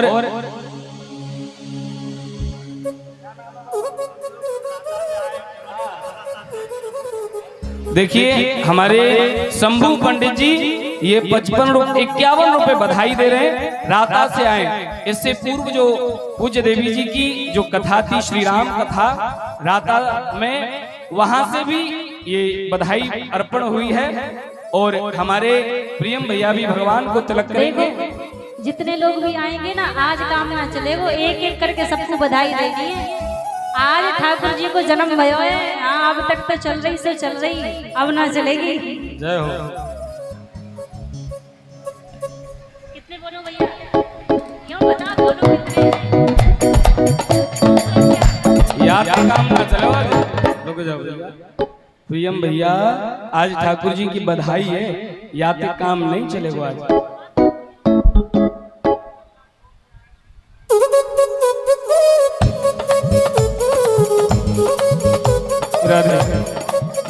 और हमारे प्रियम भैया की तरफ से 501 रुपए बधाई। एक बार इनके लिए भी जोरदार ताली बजाएं। देखिए ये बच्चा यहाँ मंच पर है, इसके मम्मी पापा जो इन्हें लेके आए वो खो गए हैं। जहां भी मेरी आवाज जा रही हो सभी से निवेदन है, एक ये टी शर्ट पहन रखी है और फ्रॉक है जींस की, छोटी सी बिटिया है, जिन्हीं की भी हो वो कृपया मंच पर आकर लेके जाएं। छोटी सी बच्ची किसी की अगर खोई हो तो वह आके अपनी बिटिया ले जाए, मंच पर है वो। दरियापुर से सुमित्रा देवी जी 50 रुपए भगवान की बधाई दे रही है। ठाकुर जी कृपा करें, आशीर्वाद बनाए रखें। अब देखिए एक एक करके पहले सभी जिनका भाव हो, ये कूलर अगर चल जाए तो कूलर चल दीजिए जी। चंदा देवी जी की तरफ से भी ये 51 रुपए भगवान के चरणों में बधाई। ठाकुर जी कृपा करें, आ जाइए। श्री राधे। और अब एक एक करके जो भी ठाकुर जी का पूजन करना चाहे, ठाकुर जी को बधाई देना चाहे, जो भी हमारे दादाजी भैया जी लोग, जो भी माताएं बहनें, तो एक एक करके सभी मंच पर आ सकते हैं। जो भी भगवान को बधाई देना चाहे और पूजन करना चाहे तो एक एक करके सभी लोग मंच पर आके भगवान को बधाई दे सकते हैं। माताएं बहनें, दादाजी भैया जी लोग, जिनका भी भाव हो, आज भगवान का प्राकट उत्सव हुआ है तो एक एक करके जिनका भाव है सभी आकर भगवान को बधाई दे सकते हैं, पूजन कर सकते हैं, जिनका भी भाव है। तो जल्दी जल्दी सभी लोग आते रहेंगे। उसके बाद भगवान के आज प्राकट उत्सव को हम आप सभी बड़े धूमधाम से मनाएंगे। आप सभी के लिए बधाई भी आई है तो आज सभी के लिए बधाइयाँ भी लुटाई जाएंगी। तो सभी लोग आते रहें, जिन जिन को भी आना है।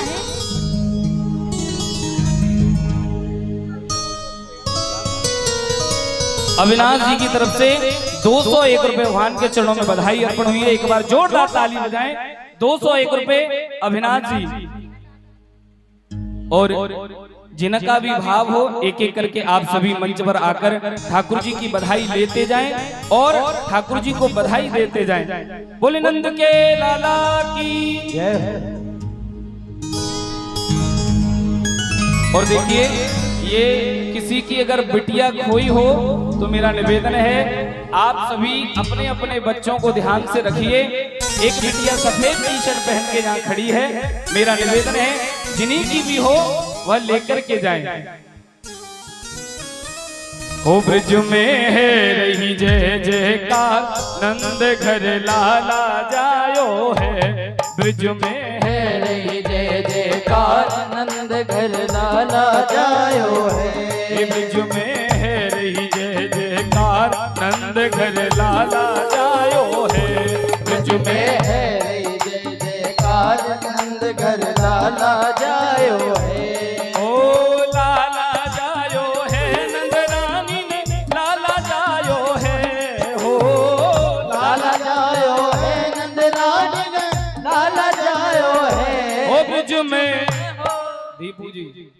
हो ब्रिज में है रही जय जयकार नंद घर लाला जायो है ब्रिज में है रही जय जयकार नंद घर लाला जायो है।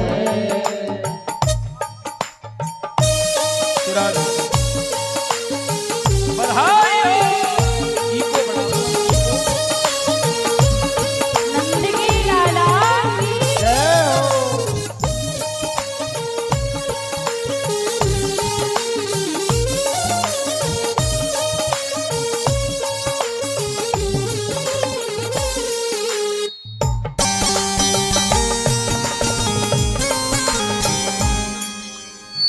और जो भी आना चाहे भगवान को बधाई देने के लिए तो सभी लोग आ सकती हैं। जो भी माताएं बहनें आना चाहें, जो भी दादाजी भैया जी लोग तो मंच पर आकर भगवान को बधाई दे सकते हैं। जिनका भी भाव हो वो आकर भगवान को बधाई दे सकते हैं, जिनको भी आना है। और मंच के द्वारा भी यहाँ से भगवान की बधाई में आज लड्डू वितरण हो रहे हैं। तो जो जो यहाँ आ रहा है तो लड्डू भी लेते हुए जाइए। तो जिनको भी आना है यहाँ भगवान को पूजन करते चले और यहाँ से प्रसादी भी लेते चले। हेलो, अरे भैया ये बालक भी देख लो, ये किसी की बच्ची खो गई है जो मंच पे खड़ी है। भैया किन्हीं की अगर बच्ची गुम हुई हो तो मेरा निवेदन है बच्ची अपनी ले जाएं। श्री राधे, सभी ध्यान दें। किसी की अगर बिटिया खोई हो तो मेरा निवेदन है सभी ध्यान से अपने बच्चे देखें और बिटिया को लेके जाएं। एक बार सभी प्रेम की बधाई हो। कथा पांडाल में है, कथा पांडाल में हो ब्रिज में है रही जय जयकार नंद घर लाला जायो है। ब्रिज में है रही जय जयकार नंद घर लाला जायो है। हो लाला जायो है नंद रानी ने लाला जायो है। हो लाला जायो है नंद रानी ने लाला जायो है। हे ब्रिज में हो ब्रिज में हा ब्रिज में है रही जय जयकार नंद घर लाला जायो है। ब्रिज में है रही जय जयकार नंद घर लाला जायो है। हे ब्रिज में है रही जय जयकार नंद घर लाला जायो है। ब्रिज में है रही जय जयकार नंद घर लाला जायो है। ओ लाला जायो है नंद रानी ने लाला जायो है। हो लाला जायो है नंद रानी ने लाला जायो है। और ये शंकर कुमार सिंह भोलू सिंह झारखंड से 100 रुपए भगवान के चरणों में बधाई अर्पण किए हैं। और ये जो माताएं मोबाइल लेके खड़ी हैं मोबाइल में लगाएं, समय इतना नहीं है। इसके बाद बड़ी सुंदर लीला का भी दर्शन करेंगे। आप श्री राधे, आप भी कहीं नहीं जाइएगा। हो ब्रिज में है रही जय जयकार नंद घर लाला जायो है। ब्रिज में है रही जय जयकार नंद घर लाला जायो है। हे ब्रिज में है रही जय जयकार नंद घर लाला जायो है। ब्रिज में है रही जय जयकार नंद घर लाला जायो है। ओ लाला जायो है नंद रानी ने लाला जायो है। हो लाला जायो है नंद रानी ने लाला जायो है। ओ ब्रिज में हा ब्रिज में हे ब्रिज में है रही जय जयकार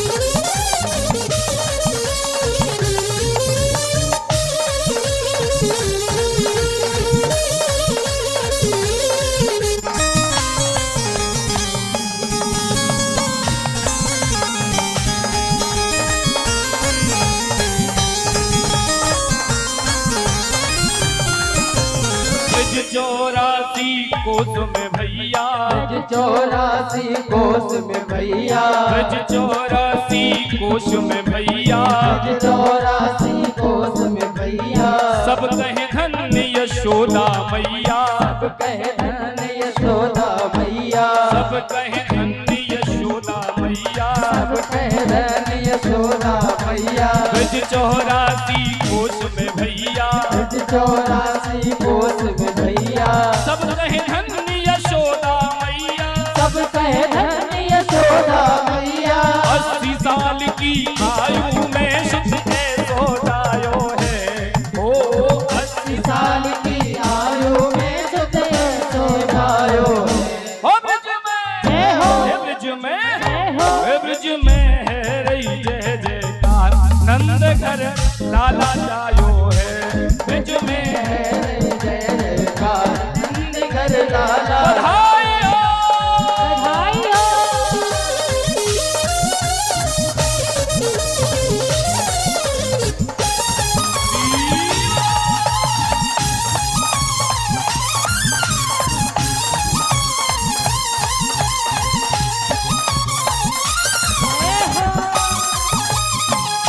बोले नंद के लाला की। सभी अपनी अपनी जगह खड़े हो जाएं, थोड़ा थोड़ा आगे आ जाएंगे सभी।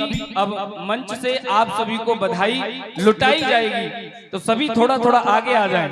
वो तो हमें पता है अपने आप ही आगे आ जाओगे, लेकिन फिर भी कहना है थोड़ा थोड़ा आ जाए आगे।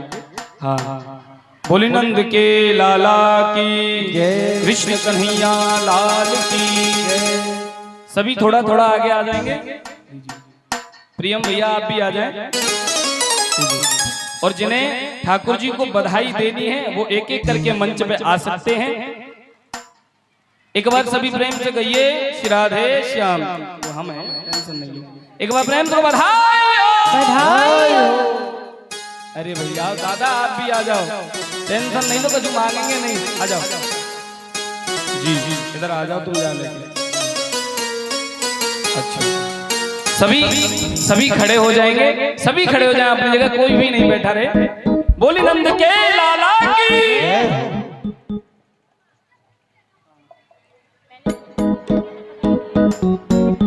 जय हो। एक बार दोनों हाथ उठाए, पहले सभी दोनों हाथ भाई बोले बधाई हो। बधाई हो। हे जुग जुग जिए रिय सोदा मैया तेरो ललना। हे जुग जुग जिए यशोदा मैया तेरो ललना। ओ जुग जुग जीवे रिय सोदा मैया तेरो ललना। ओ जुग जुग जिए यशोदा मैया तेरो ललना।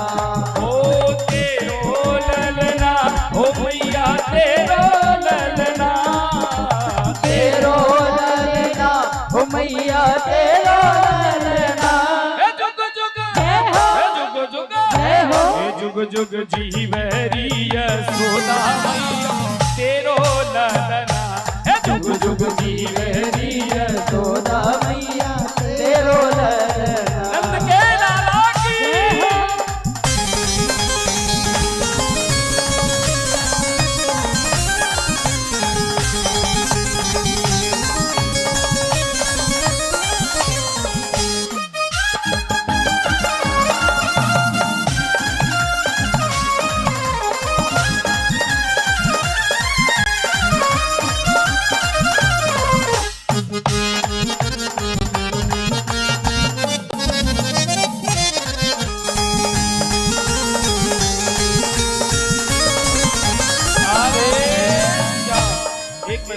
भैया जी रुक जाना, भैया जी 1 मिनट रुक जाइए। पुष्पम भैया 1 मिनट रुक, अभी नहीं डालिए। 1 मिनट। एक बार सभी दोनों हाथ उठाइए पहले।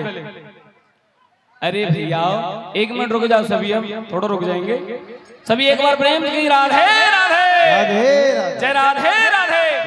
किस किस को ठाकुर जी के प्राकट्य की खुशी है दोनों हाथ उठाए पहले, उसके बाद बधाई मिलेगी। दोनों हाथ उठाइए। हे जुग जुग जी बहरी सोदा मैया तेरो ललना। हे जुग जुग मेरी यशोदा मैया तेरो ललना।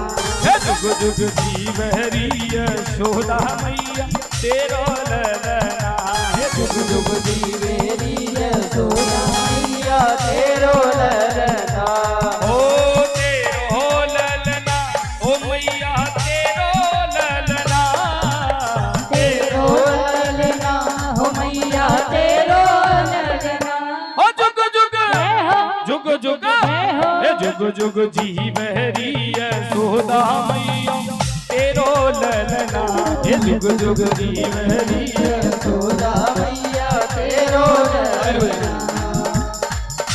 एक बार सभी दोनों हाथ उठाएं। किस किस को बधाई चाहिए दोनों हाथ रख के कहिए। हे नंद घर आनंद भयो जय कन्हैया लाल की नंद घर आनंद भयो कन्हैया लाल की हे नंद घर आनंद भयो जय कन्हैया लाल की नंद घर आनंद भयो जय कन्हैया लाल की। ऐसे नहीं, एक बार प्रेम से बधाई हो। अरे मैया बधाई तो दे दो ठाकुर जी को, बोलो बधाई हो।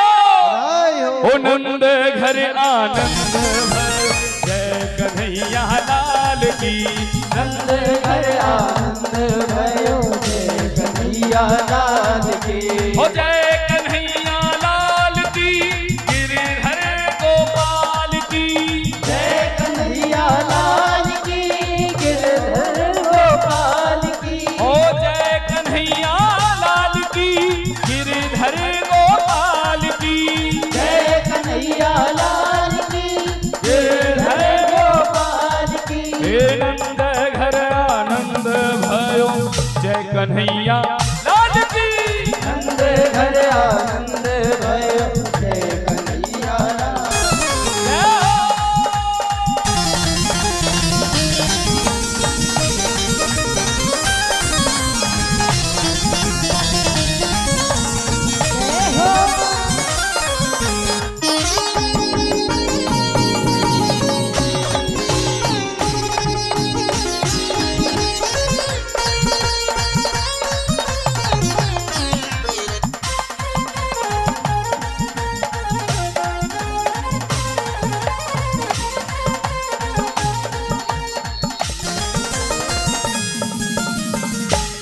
बोली नंद के लाला की आइए अब सभी मिलके आरती करेंगे।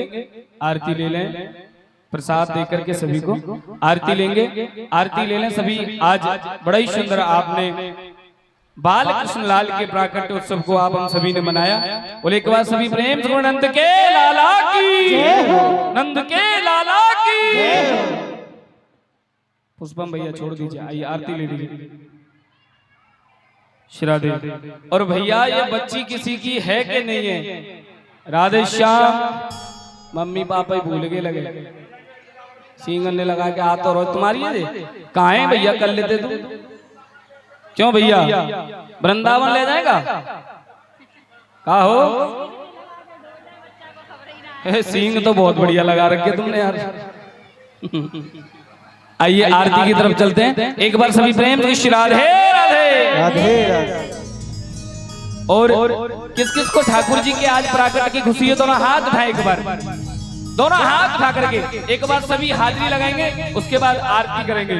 जोग जोग जी सो ललनवा भवनवा के भागी जागल हो। जोग जोग जी सो ललनवा भवनवा के भाग जागल हो।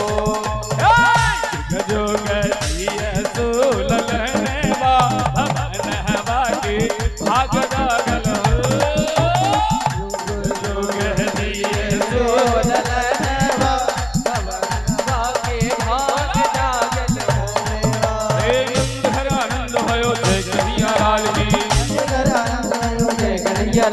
बधाई हो बधाई हो बधाई हो बधाई हो बधाई हो बधाई हो।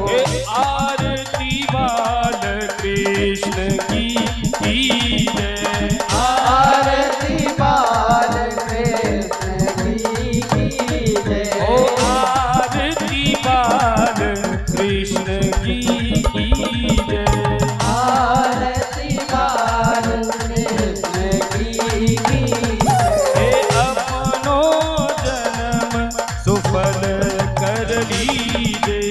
अपनो जन्म सुफल कर लीजे।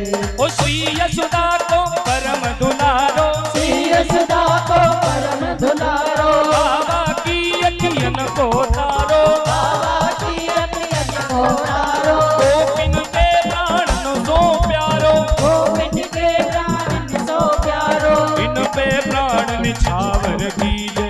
आरती बाल कृष्ण की कीजे। बलदाऊ को छोटो भैया, बलदाऊ को छोटो भैया, कनुआ कही कही बोलत मैया, कनुआ कहीं कहीं बोलत मैया, परम मुदित मन लेत भलैया, परम मुदित मन लेत भलैया, ए अपनो सर्वस इनको दीजे। आरती बाल कृष्ण की कीजे। आरती बाल कृष्ण की कीजे। आरती बाल कृष्ण की कीजे। श्री राधावर सुधर कन्हैया, श्री राधावन सुभर कन्हैया, ब्रज जन को नवनीत खिवैया, रज रज को नवनीत खिवैया, देखत ही मन लेत चुरैया, देखत ही मन लेत चुरैया, यह छवि नैनन में भर लीजे। यह छवि नैनन में भर लीजे। आरती बाल कृष्ण की कीजे। आरती बाल कृष्ण की कीजे। कर्पूर गौरम करुणावतार संसार सार भुजगेंद्रहार